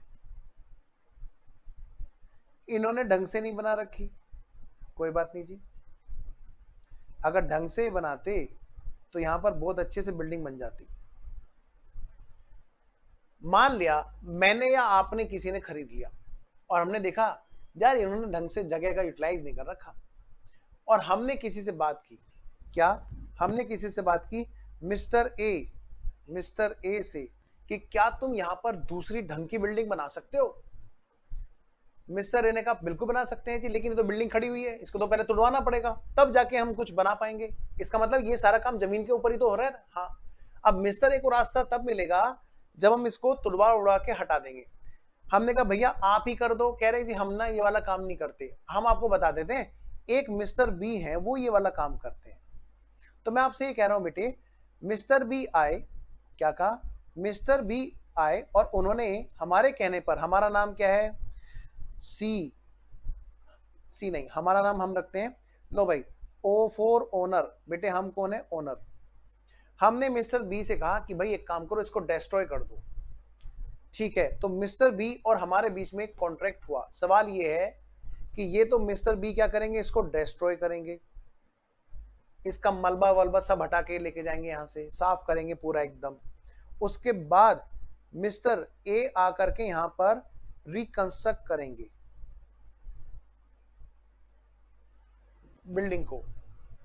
अब सवाल यह है मिस्टर बी के साथ में हमारा जो कॉन्ट्रैक्ट है, तो क्या वो कॉन्ट्रैक्ट भी कंस्ट्रक्शन का कॉन्ट्रैक्ट है, आंसर इज यस। तो दिस इज आल्सो AS 7 के अकॉर्डिंग कॉन्ट्रैक्ट। ध्यान रखना, ठेकेदार कौन है बताओ पहले इसमें, मिस्टर ए मिस्टर बी दोनों के दोनों क्या है, ठेकेदार है, कॉन्ट्रैक्टर है। बेटा AS 7 किसकी बात बताता है, उसकी बात बताता है, उसकी अकाउंटिंग की बात करता है जो कॉन्ट्रैक्टर है। मिस्टर ए और मिस्टर बी, तुम लोगों को जो ओनर से पैसा मिलने वाला है उसकी अकाउंटिंग तुम किस तरह से करोगे, कितना तुम्हारा प्रॉफिट है, किस किस साल में तुम्हें कितना कितना रिकॉर्ड करना है। हो सकता है ना कई बार कई बड़ी बड़ी बिल्डिंगें होती हैं, कई बड़ी बड़ी बिल्डिंग होती है, काफी लंबे टाइम में जाके तैयार होती हैं। आइए जरा, तो कहने का ये मतलब बेटा ऐसे केस में जब मिस्टर बी आएंगे और वो इसको तोड़ेंगे, उसके बाद जाकर के यहां पर मिस्टर ए बड़े लेवल की बिल्डिंग को बना पाएंगे, बहुत बड़े लेवल की बिल्डिंग को तब बना पाएंगे। हमारे एक क्लाइंट रहे हैं जो दिल्ली NCR के टॉप के बिल्डर हैं, आपने भी उनका नाम सुना होगा, एसोटेक बहुत बड़ा ग्रुप है। जब भी कहीं पे बिल्डिंग बनाते हैं वो 6-6, 7-7 बड़ी बड़ी बिल्डिंगें बनाती हैं, 14-14 फ्लोर के। मैं गया था एक बार मैं गया था उनके कुछ एक्चुअली फाइनेंस से रिलेटेड काम उनका हम देखते हैं, तो मैंने देखा उनका एक तो प्रोजेक्ट क्रॉसिंग रिपब्लिक गाजियाबाद पे 6-7 बड़े बड़े टावर एक साथ बनाते हैं, एक टावर में आप समझो 14-14 फ्लोर तक बात जाती है, और हर फ्लोर पे 4-4, 6-6 फ्लैट बने होते हैं, बड़े बड़े 2 BHK 3 BHK, और ऐसे ऐसे वो इसको बोलते हैं एक टावर। फिर ऐसे ऐसे वो 7 टावर बनाते हैं हर जगह। एक विंडसर कोर्ट है इधर इंदिरापुरम में, एक इधर है नोएडा में, ग्रेटर नोएडा में अंदर जाएंगे। ऐसे बेटे गुड़गांव में है उनका मूनशाइन प्रोजेक्ट, बहुत सारे प्रोजेक्ट्स हैं। तो मैंने कहा यार ये तो बड़ा अच्छा एक्सपीरियंस हमें मिल रहा है इनके साथ में, क्योंकि वहां पर मैं देख रहा था उनको AS7 लगाना पड़ रहा था। मैंने कहा ये देखो ये है असली चीज। अब आप कहोगे सर वो तो बिल्डर है, वही तो उन्होंने कॉन्ट्रैक्ट कर रखा था, उनका खुद का काम ये था, वो ये नहीं कि किसी और से करवाते थे, वो खुद अपने यहाँ पर सब इंजीनियर्स को हायर किए हुए थे, सब जितने भी डिजाइनर्स हैं, आर्किटेक्ट है, उनको हायर कर रखा था, वो उनके एम्प्लॉय थे, तो वो तो खुद ही काम कर रहे थे ना, कॉन्ट्रैक्ट खुद है वो कॉन्ट्रैक्टर। इसका मतलब उन पर AS7 लगना था। लेकिन सर इतनी बड़ी बड़ी बिल्डिंग एक साल में तैयार हो जाती है? उनकी इनकम एक टावर की, क्योंकि बेटे एकदम से एक साल में तो सारे के सारे फ्लैट एक बिल्डिंग के बिक नहीं जाएंगे। सोच के देखो जरा, अगर मान लिया इसी तरह के जो मैंने यहाँ पे एक छोटा सा एग्जांपल दिया है, इस तरह के बेटे 60 टावर एक जगह है और 10 जगह पर टावर है, बेटे कम से कम भी आप समझ लो 5,000 करोड़ की कंपनी है। और मैंने खुद देखा है उनकी कितनी सारी कंपनी है। मैं ये बातें क्यों बता रहा हूं आपको, क्योंकि इससे ना आपके माइंड में एक चीज आएगी, इससे आपके माइंड में एक चीज आएगी, सर वो इनकम कैसे बुक करते होंगे, इतनी मोटी इनकम, और एक साल में बुक कर देते हैं क्या? नहीं, एक्चुअली सारे फ्लैट एक साल में नहीं बिकते। हमारा AS7 इसी पे तो नजर डालता है कि भाई तुम इस साल कितनी इनकम बुक करोगे, अगले साल कितनी इनकम बुक करोगे, उससे अगले साल कितनी इनकम बुक करोगे, क्योंकि हर टावर में से कुछ फ्लैट अभी बिके, कुछ अगले साल बिकेंगे, कुछ उससे अगले साल बिकेंगे। और ऐसा काम जितने भी इनके 10-15 प्रोजेक्ट हैं सब जगह पर एक साथ चल रहा है। तो वो अकाउंटिंग कैसे करते होंगे? वो बेटे टोटली AS7 के बेस पर उनकी अकाउंटिंग होती है। आइए जरा मैं बात करता हूं आगे आपसे, थोड़ी सी आगे बढ़ते हैं। एक चीज और भी है क्या, एक यहां पर एक बात और भी कही गई है क्या sir? Last part of this definition AS7 में एक बात और भी लिखिए पॉइंट नंबर D। बेटा AS बड़ा अच्छा है, बड़ा इंपॉर्टेंट है, तसल्ली से करने वाली चीज है, कोई भी चीज कहीं पे कोई कॉम्प्रोमाइज नहीं करेगा। आइए जरा, एक हमारा जो रिपेयर और रिनोवेशन का जो कॉन्ट्रैक्ट है,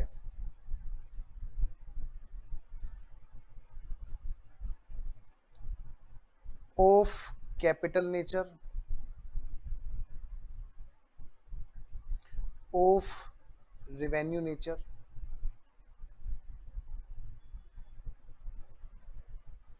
बस आप इतना ध्यान रखो, अगर हमने कोई भी कॉन्ट्रैक्ट किसी से कर रखा है, किस चीज का, रिपेयरिंग वगैरह का, तो रिपेयरिंग भी वहां पर दो तरह की होती है। एक है जो उसको मेंटेन करती है, जिसको हम बोलते हैं एनुअल मेंटेनेंस चार्जेस, तो वो जो कंपनी है जो इस तरह की सर्विस देती है उसकी अकाउंटिंग की बात हो रही है, ना कि हमारी जो हम लोग उनसे सर्विस लेते हैं। ठीक है, आइए जरा, तो एक तो रिपेयर रिनोवेशन वो जो करते हैं बड़ी लेवल की बात करते हैं, है ना, तो वहां पर वो उन पर AS7 कब लगता है, AS7 उसको कवर करता है, इनको नहीं कवर करता है, नोट कवर। ठीक है, आइए अब अगली बात करते हैं, अब अगली बात करते हैं, एक बड़ी इंपॉर्टेंट बात है। ठीक है, पॉइंट नंबर E लिख लीजिए, लास्ट पॉइंट। ठीक है, पॉइंट नंबर E, इसी में लिखा देता हूं, अलग से क्या लिखा हूं, यहां पर हेडिंग डाल लीजिए, एक हेडिंग डाल लीजिए, single versus, sir single versus merit करा रहे हो क्या? नहीं बेटे, multiple contracts, single versus multiple contract. क्या मतलब सर, ये क्या बात हुई? बात ये हुई बेटे, अगर कोई एक कॉन्ट्रैक्ट है तो उसकी अकाउंटिंग एक ही तरह से होगी। अगर हमने 2-3 अलग अलग कॉन्ट्रैक्ट कर रखे हैं तो हर कॉन्ट्रैक्ट को देखना पड़ेगा उसकी अकाउंटिंग कैसे होगी। ठीक है भाई, एक कॉन्ट्रैक्ट है तो वो एक ही तरह से अकाउंटिंग होगी उसकी। सर अकाउंटिंग के भी तरीके हैं यहाँ पर? हाँ, अकाउंटिंग के तरीके हैं, आपने पढ़ रखा हो AS7 का काफी सारा हिसाब किताब पहले भी आपने देख रखा है। कहां पर आपने देख रखा होगा, एक हिंट दे देता हूं, कॉस्ट में आपने पढ़ रखा है, कॉस्ट प्लस कॉन्ट्रैक्ट और फिक्स प्राइस कॉन्ट्रैक्ट। एक और चीज पढ़ रखी है वहां पर, परसेंटेज बेस्ड कंप्लीशन मेथड, है ना, इस तरह की कुछ बातें आपने पढ़ रखी है। लेकिन वो लगेगा किस पे मेथड? सारे मेथड पे एक ही तरह से लगेगा या हर मेथड पे अलग अलग लगेगा? इसके लिए हमें देखना पड़ेगा कि अगर वो कॉन्ट्रैक्ट अलग अलग हैं तो किसी पर कंप्लीशन मेथड लग गया जी, किसी पर फिक्स प्राइस को मतलब किसी पर हमारा फिक्स प्राइस मेथड लग रहा है जी, किसी का है ना, अगर मान लिया हमारा कॉन्ट्रैक्ट फिक्स है ना, किसी का हो सकता है हमारा कॉस्ट प्लस हो, है ना, तो हमारा ये देखना पड़ेगा हर किसी की अकाउंटिंग अलग अलग तरह होती है, लेकिन उसके लिए हमें पहले पता तो हो कि कॉन्ट्रैक्ट एक है कि अलग है। अगर हमने एक कॉन्ट्रैक्ट कर रखा है और एक असेस बनाने के लिए कर रखा है, आइए पहले मैं समझाता हूं, अगर हमने एक कॉन्ट्रैक्ट कर रखा है एक ही असेस बनाने के लिए तो कोई दुविधा ही नहीं है, तो कोई दुविधा ही नहीं है। लेकिन अगर हमने एक कॉन्ट्रैक्ट कर रखा है और काफी सारी असेस बनाने के लिए तो दुविधा वहां होती है। काफी सारी असेस बनाने के लिए तो क्या वो कॉन्ट्रैक्ट हमारा एक ही माना जाएगा या उसको हम बहुत सारे कॉन्ट्रैक्ट्स बोलेंगे? आइए जरा कुछ मैं आपको लिखाता हूं, हेडिंग डालिए यहां पर फटाफट से, सिंगल कॉन्ट्रैक्ट किसको कहते हैं जी, किसको बोलते हैं जी सिंगल कॉन्ट्रैक्ट? कॉन्ट्रैक्ट नहीं, कॉन्ट्रैक्ट किसको बोलते हैं जी सिंगल कॉन्ट्रैक्ट? लिखिए, मैं लिखा रहा हूं जी, आइए जरा, सिंगल कॉन्ट्रैक्ट अगर एक कॉन्ट्रैक्ट कर रखा है प्लस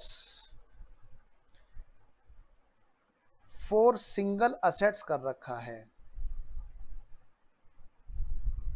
तो भाई वो कॉन्ट्रैक्ट हमारा क्या होता है? सिंगल कॉन्ट्रैक्ट होता है।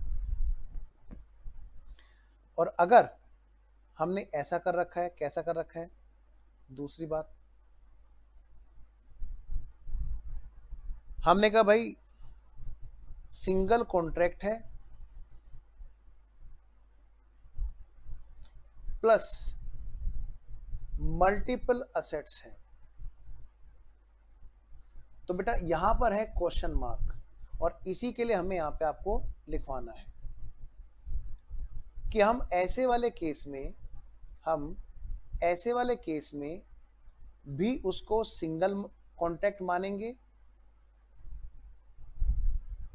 मतलब सिंगल कॉन्ट्रैक्ट मानेंगे तो वो अकाउंटिंग भी एक ही तरह से होगी सभी असेट्स के लिए, या फिर उसको हम मल्टीपल कॉन्ट्रैक्ट मानेंगे, यानी कि सबकी अकाउंटिंग हमें अलग अलग बेसिस पर देखनी पड़ेगी, मल्टीपल कॉन्ट्रैक्ट मानेंगे। तो यहां पर लिखिए, इसके बारे में मैं लिखा रहा हूं एक छोटी सी बात, ठीक है? नॉर्मली या प्राइमा फेसी, इसको लिखो normally such contract is single contract. जब हमने किसी से बात की कि भाई हम तुम्हें 7 बिल्डिंग बना करके देंगे, तो नॉर्मली क्या है, ये एक ही कॉन्ट्रैक्ट लगता है। बिल्कुल सही बात है कि हमने एक ही बार बैठ के बात कर लीजिए, but if following conditions are satisfied then treated as multiple contracts। भाई ऐसे केस में हम लोग क्या करेंगे, उसको सिंगल कॉन्ट्रैक्ट होने के बावजूद भी हम सिंगल कॉन्ट्रैक्ट की तरह अकाउंट में डील नहीं कर सकते। ऐसी बातें कब कब होंगी जी, ध्यान से सुनिए मेरी बात को, बताऊं? अब सुनिए मेरी बात। पहले तो हम ये बात पढ़ क्यों रहे हैं? पहले हमने क्या पढ़ा? हमने पढ़ा भैया कंस्ट्रक्शन कॉन्ट्रैक्ट कहते किसे हैं, नंबर एक बात। नंबर दूसरी बात, भाई ये एक कंस्ट्रक्शन कॉन्ट्रैक्ट है या एक से ज्यादा कंस्ट्रक्शन कॉन्ट्रैक्ट है, ये अब दूसरी बात। इससे फर्क क्या पड़ेगा? इससे फर्क ये पड़ेगा क्योंकि अकाउंटिंग आगे जाके बदल जाती है कई बार, कि भाई हो सकता है अलग अलग नजरिए से देखना पड़ेगा हमें हर कॉन्ट्रैक्ट को।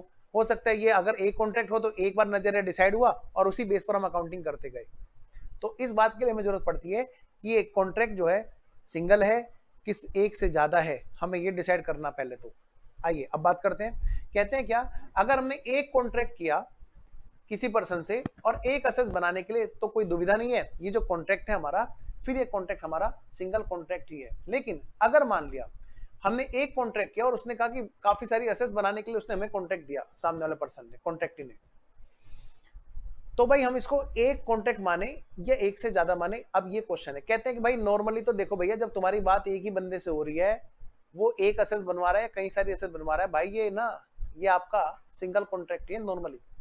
हाँ, लेकिन अगर अगर ऐसा हुआ, अगर ये वाली कंडीशन सेटिस्फाई हो जाती है, तो भाई ऐसे केस में आपको उनको मल्टीपल कॉन्ट्रैक्ट मानना चाहिए, यानी कि अलग अलग कॉन्ट्रैक्ट के नजरिए से देखना चाहिए।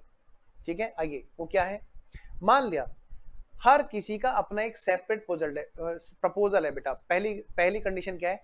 अगर मान लिया हर कॉन्ट्रैक्ट का एक अलग प्रपोजल है, एक अलग फॉर्म है, भाई आपको बिल्डिंग 1 के लिए करना है, बिल्डिंग 2 के लिए करना है, बिल्डिंग 3 के लिए करना है, ठीक है ना, तो सबका कोई एक ही फॉर्म नहीं है, सबका एक ही प्रपोजल नहीं है, हर किसी का प्रपोजल अलग अलग है, अलग अलग उसको हमें एंगेज करना है।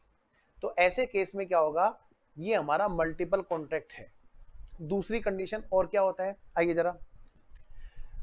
अगर मान लिया हर किसी प्रपोजल को, मतलब ये सारी कंडीशन सेटिस्फाइड, तो हम मानेंगे भैया ये मल्टीपल कॉन्ट्रैक्ट है। अगर मान लिया हर एग्रीमेंट को हमें अलग अलग एक्सेप्ट या रिजेक्ट करने का अधिकार है, तो भी ये हमारा मल्टीपल कॉन्ट्रैक्ट है। जैसे आप लोग कोचिंग क्लास लेते हो, आपने पहला केस, आपने हर सब्जेक्ट की अलग अलग फीस पता की और आपने हर सब्जेक्ट के लिए अलग अलग रजिस्ट्रेशन फीस कराई, अलग अलग फीस जमा की, तो कोचिंग सेंटर का आपसे कॉन्ट्रैक्ट हुआ कि हम आपको ये सर्विस देंगे, अकाउंट्स की सर्विस अलग, टैक्स की अलग, लॉ की अलग, कॉस्ट की अलग। तो वो सारे के सारे जो आपने फीस जमा की, उसकी अकाउंटिंग कोचिंग सेंटर भी तो कर रहा है ना, एज ए कॉन्ट्रैक्ट समझ लो एक तरह से। सर ये तो कॉन्ट्रैक्ट सर कंस्ट्रक्शन वाला थोड़ा ना, आप ऐसी बातें कर रहे हो, नहीं समझा रहा हूँ एक वैसे। तो बताओ बेटे, वो एक एग्रीमेंट हुआ या कई सारे हुए? सर हमने ना अलग अलग डेमो लिए थे और अलग अलग हमने रजिस्ट्रेशन कराए थे सबके। चलो हाँ, अकाउंट का ओके हो गया, डन, हमने रजिस्ट्रेशन करा लिया। चलो हाँ, कॉस्ट का ओके हो गया, हमने डन करा लिया। टैक्स का ओके हो गया, हाँ हमने करा लिया। मैं सब्जेक्ट वाइज नाम ले रहा हूँ। लॉ का ओके हो गया, हमने रजिस्ट्रेशन करा लिया। तो सर हमने तो अलग अलग रजिस्ट्रेशन कराए थे, इसका मतलब वो मल्टीपल कॉन्ट्रैक्ट है। ओ, हमने एक ही कॉम्बो के लिए रजिस्ट्रेशन कराया, इसका मतलब वो एक कॉन्ट्रैक्ट है मल्टीपल के लिए। यही बात यहां पर है, हर किसी का प्रपोजल अलग अलग है, तो वो मल्टीपल कॉन्ट्रैक्ट है। हर प्रपोजल को अलग अलग एक्सेप्ट या रिजेक्ट कर सकते हैं, यानी ये वाला काम नहीं करना हमें, ये तीनों काम करने हैं। ठीक है, तो यानी कि अगर आपके पास में ऐसा राइट है, तो ये बन गया आपका मल्टीपल कॉन्ट्रैक्ट। और अगर एक को एक्सेप्ट रिजेक्ट करने से सारे एक्सेप्ट रिजेक्ट हो जाते हैं, तो ये कॉम्बो है, यानी कि वो आपका फिर मल्टीपल कॉन्ट्रैक्ट नहीं है, सिंगल कॉन्ट्रैक्ट माना जाएगा जी, भले वो कई सारी एसेट्स के लिए हो। अगली बात साथ साथ में ये भी होना जरूरी है कि सबका अलग अलग रेवेन्यू और अलग अलग एक्सपेंस हम लोग काउंट कर सकते हैं, अलग अलग प्रॉफिट कैलकुलेट कर सकते हैं, तब जाके हम बात करेंगे कि हाँ भाई ये मल्टीपल कॉन्ट्रैक्ट है। आइए जरा इसको लिखते हैं, बेटा बहुत जरूरी है तरीके से पढ़ना, क्योंकि इसमें ना आधे से ज्यादा टाइम तो इसकी डेफिनेशंस और कुछ बेसिक अंडरस्टैंडिंग करने में निकलता है। क्वेश्चन तो फिर धड़ाधड़ निकलेंगे इनके बेस पर। तो जी आइए जरा, अगर ये वाली कंडीशन सेटिस्फाई हो गई, तो वो कहलाएंगे क्या? Multiple contract. लिखिए, इसी बात को मैं लिख रहा हूं, सेपरेट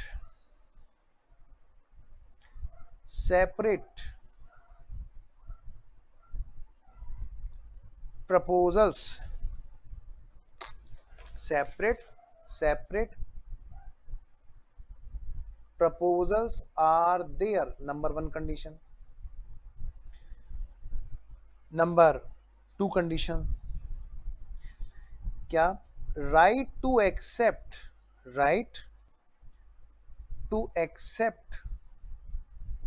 और रिजेक्ट ईच कॉन्ट्रैक्ट इंडिविजुअली। अगर भाई आप हर एक कॉन्ट्रैक्ट को इंडिविजुअली एक्सेप्ट और रिजेक्ट कर सकते हैं,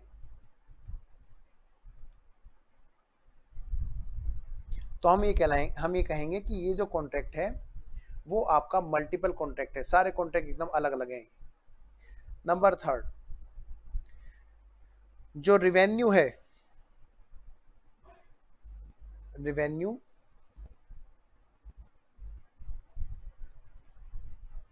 revenue and cost of each contract can be identified, can be identified separately, तब भी ये हमारा क्या हो गया, मल्टीपल कॉन्ट्रैक्ट बन जाएगा जी।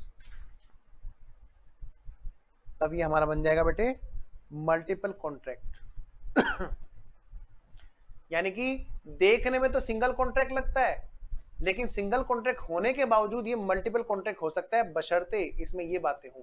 अगर सब सब सब बहुत सारी एसेट्स बनाने के लिए सिंगल कॉन्ट्रैक्ट हुआ है, तो हम देखते हैं कि उन सब का प्रपोजल अलग था क्या, उन सब का एक्सेप्ट और रिजेक्ट करने का राइट अलग अलग था क्या। ऐसा नहीं कि एक को एक्सेप्ट रिजेक्ट करेंगे तो सारे एक्सेप्ट रिजेक्ट हो जाएंगे, जैसे कॉम्बो और इंडिविजुअल कोचिंग लेना।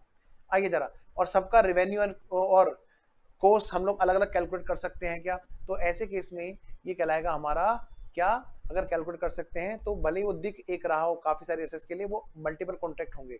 अकाउंटिंग पे फर्क आता है जिनका। आइए, मैं मान रहा हूं कि आपने नोट कर लिया। जैसे हमने सिंगल वर्सेस मल्टीपल लिखा था, अब हम क्या लिखेंगे, मल्टीपल। सिंगल के बारे में हमने बात कर ली, अब हम बात करेंगे मल्टीपल। हेडिंग डालिए मल्टीपल।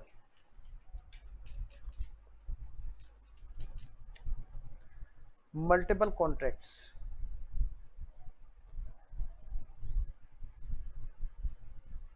जैसे यहां पे लिखा था ना, आइए जरा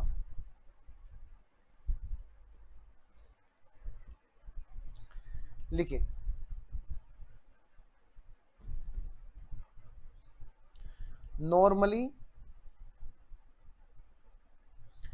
normally separate contract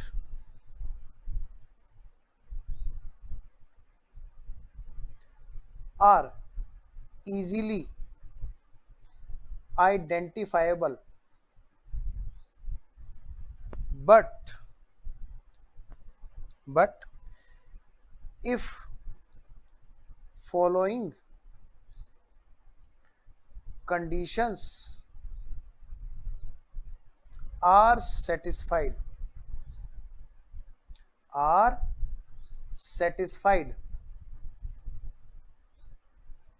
then contracts which look multiple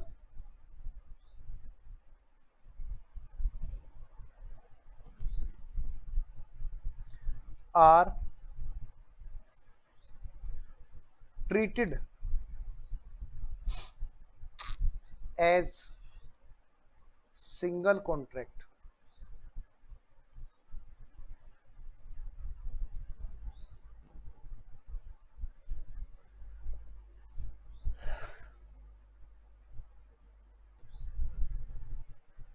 बेटा यहां तक समझ में आया? पहले मुझे बताओ, इससे पहले तक समझ में आया? प्लीज मुझे बताते रहना, क्योंकि जो सबसे मुश्किल घड़ी है ना, वो थ्योरी की यही है। इसको आपको निकल जाना है किसी भी तरह से। प्लीज मुझे एक बार प्लीज बताओ, यहां तक बात समझ में आ गई? आइए जरा, तो नॉर्मली जो लग रहा है कि भाई काफी सारे कॉन्ट्रैक्ट्स हैं, अलग अलग कॉन्ट्रैक्ट्स हैं, मल्टीपल कॉन्ट्रैक्ट लग रहा है, हमने एक पर्सन से काफी सारे एसेट्स बनाने के कॉन्ट्रैक्ट किए, तो ऐसा लग रहा है कि जैसे अलग अलग कॉन्ट्रैक्ट हो। लेकिन अगर ये कंडीशन सेटिस्फाई हो गई जो मैं अब यहाँ पे लिखने जा रहा हूं, तो क्या कहलाएंगे, if following conditions are satisfied, then वो बन जाएंगे सिंगल कॉन्ट्रैक्ट। क्या बन जाएंगे, सिंगल कॉन्ट्रैक्ट। फर्क क्या पड़ेगा सर सिंगल मल्टीपल से, मैं बार बार बताता रहूंगा आपको बीच बीच में। अकाउंटिंग में फर्क पड़ता है जी, एक कॉन्ट्रैक्ट की अकाउंटिंग एक तरह होती है, ठीक है। आइए जरा एक काम करें, 2 मिनट का ब्रेक ले लें। मैं 2 मिनट का ब्रेक ले लूं, मैं पानी पी के आता हूं बस।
आइए जी, ब्रेक ओवर,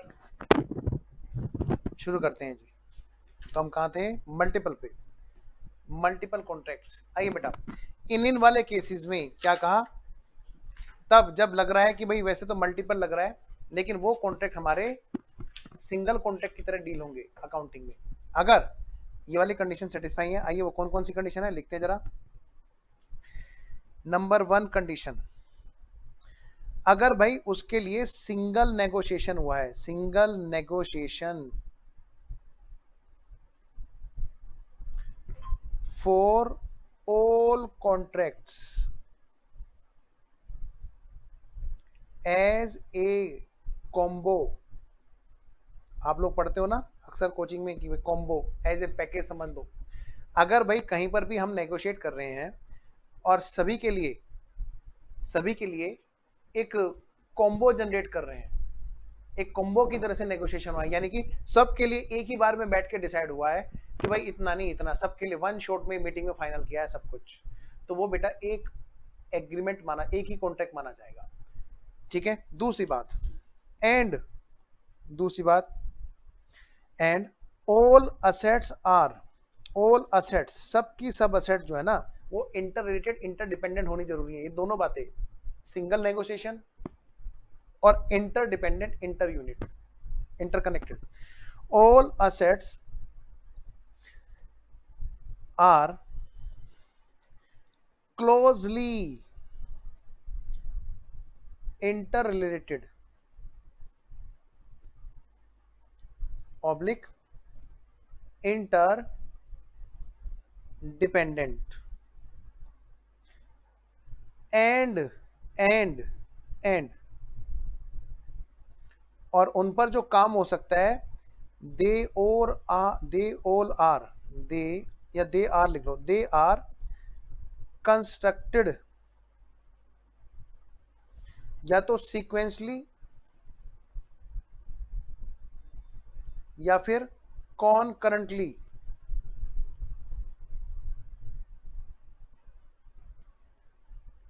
मतलब पैरेलली। भाई या तो सीक्वेंसली, भाई एक खत्म हुआ तो दूसरा काम होगा, या फिर सब पर एक साथ काम हो सकता है। तो आइए जरा, यहां तक हमने बात की थी किसको बोलते हैं कंस्ट्रक्शन कॉन्ट्रैक्ट, और हम उसको एक कॉन्ट्रैक्ट मानेंगे कंस्ट्रक्शन का या एक से ज्यादा मानेंगे। क्यों मान रहे थे इसको? क्योंकि उससे अकाउंटिंग में फर्क पड़ रहा था। आइए थोड़ी सी बात करते हैं, टाइप्स ऑफ कॉन्ट्रैक्ट की बात करते हैं। शुरू करें? उम्मीद है आपने नोट कर लिया होगा। आइए जरा, तो नेक्स्ट जो है, अब नेक्स्ट वाले पेज पर आप लोग हेडिंग डालोगे फटाफट से। अभी तक हमने क्या किया यहाँ पर? अभी तक हमने बात की थी, क्या बात की थी बताओ?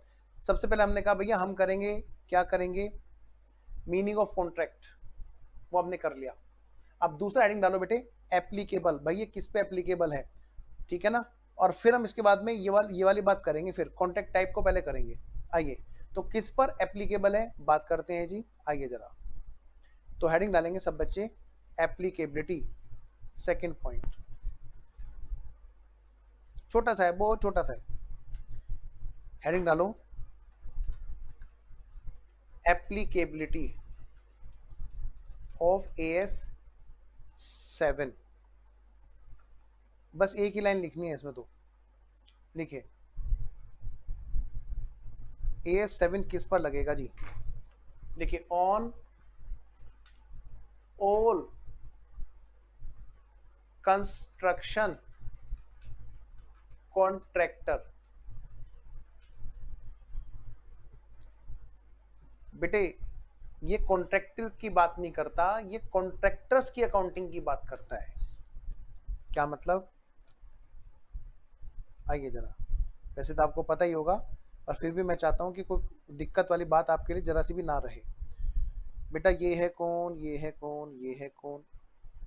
वो सुना है, अरे दीवानो मुझे पहचानो, कहाँ से आया मैं हूँ कौन? बताओ बेटे, पहचानो, ये है कौन? ये है कौन?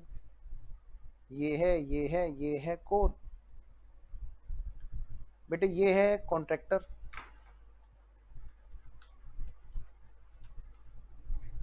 मतलब ठेकेदार। और इधर है बेटा कौन? कॉन्ट्रैक्टी। एग्जाम से एक दिन पहले जब आप एक एक सेकंड बड़े कीमती होता है आपके लिए, तो आपको ध्यान रखना उस टाइम पर आपको कैसे रिवाइज जल्दी से होगा, तुरंत रिवाइज तब होगा जब आप थोड़ा सा इस तरह की चार्टिंग करे रखोगे। लिखिए AS7 अप्लाइज इस पर होता है। लिखिए AS7 नोट अप्लाई, AS17 लिख दिया, AS7 इस पर नहीं लगता है। आइए अब अगली बात करते हैं, अगला हेडिंग डालते हैं। नंबर 6 को मैं पहले लिखाऊंगा, टाइप्स ऑफ कॉन्ट्रैक्ट्स। कॉन्ट्रैक्ट कितने टाइप के होते हैं? आइए जरा हेडिंग डालिए, टाइप्स ऑफ कॉन्ट्रैक्ट्स। लिखिए यहां पर there are 2 types of contracts.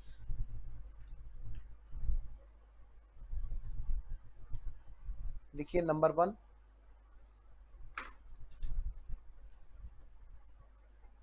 Fixed price contract. बेटे फिक्स प्राइस कॉन्ट्रैक्ट जो है आपका, जहां पर कॉन्ट्रैक्ट प्राइस फिक्स होता है। लिखिए यहां पर कॉन्ट्रैक्ट प्राइस समझते हो, कॉन्ट्रैक्ट का रिवेन्यू जहां पर फिक्स है भाई, इतने रुपए में बना करके देना है, ठेका अमाउंट जिसका फिक्स है एकदम।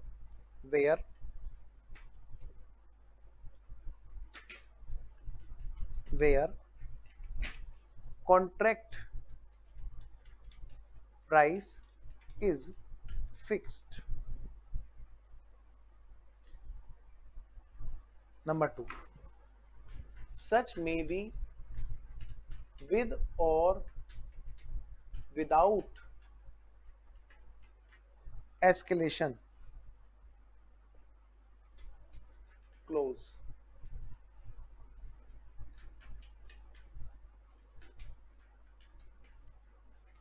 ये with or without escalation clause हो सकता है। आइए जरा दूसरा टाइप, तो जो चीज आपको पता है मैं नहीं चाहता उस पर आपका टाइम ज्यादा लगाऊं। दूसरा बेटे कोस्ट से, ये है हमारा second type, cost plus contracts. Cost plus contract किसको हम बोलते हैं भाई? Cost plus contract.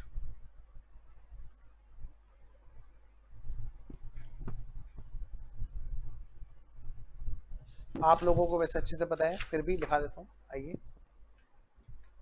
Where contract price is finalized after incurring the cost and addition are there for profit margin after finalization of cost, then such are called cost plus contract। ऐसे contracts को बोला जाता है कि ये है हमारे coast plus contract. बेटे ये जो व्यू है, सच व्यू इज, लिखिए यहां पर एक नोट और डाल लीजिएगा, such view is for the purpose of accounting. ये साफ साफ एएस ने बोल रखा है कि भाई अकाउंटिंग पॉइंट ऑफ व्यू से जो है हम लोग कॉन्ट्रैक्ट को फिक्स और कोस्ट प्लस के बेसिस पर देखते हैं। आइए जरा नेक्स्ट जो पॉइंट है हमारा, जैसे ये था हमारा कौन सा 6 पॉइंट, ऐसे बेटे हमारा बाकी के पॉइंट कौन कौन से थे? आइए जरा देखें, इंडेक्स देखो फटाफट से। अब हम लिखने जा रहे हैं जी किसको बोलते हैं रिवेन्यू, कॉन्ट्रैक्ट रिवेन्यू। देखिए फटाफट से, किसको बोलते हैं जी कॉन्ट्रैक्ट रिवेन्यू। आइए जी,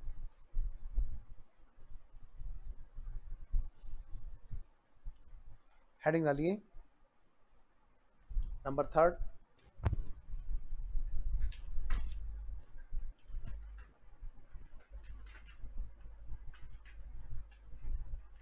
कॉन्ट्रैक्ट रिवेन्यू। हम जो बार बार पढ़ते आए ना अकाउंट्स में, सॉरी कॉस्ट अकाउंट में, contract price, contract price, contract price, बिल्कुल सही। वो कॉन्ट्रैक्ट रिवेन्यू तो वही है, उसको कब कब कितना कितना रिकॉग्नाइज करेंगे, ये बात हमने वहां पढ़ी है, वो बात यहीं से गई हुई थी वहां पर। लेकिन कॉन्ट्रैक्ट प्राइस क्या होगा, ये बात वहां पर नहीं पड़ी होती।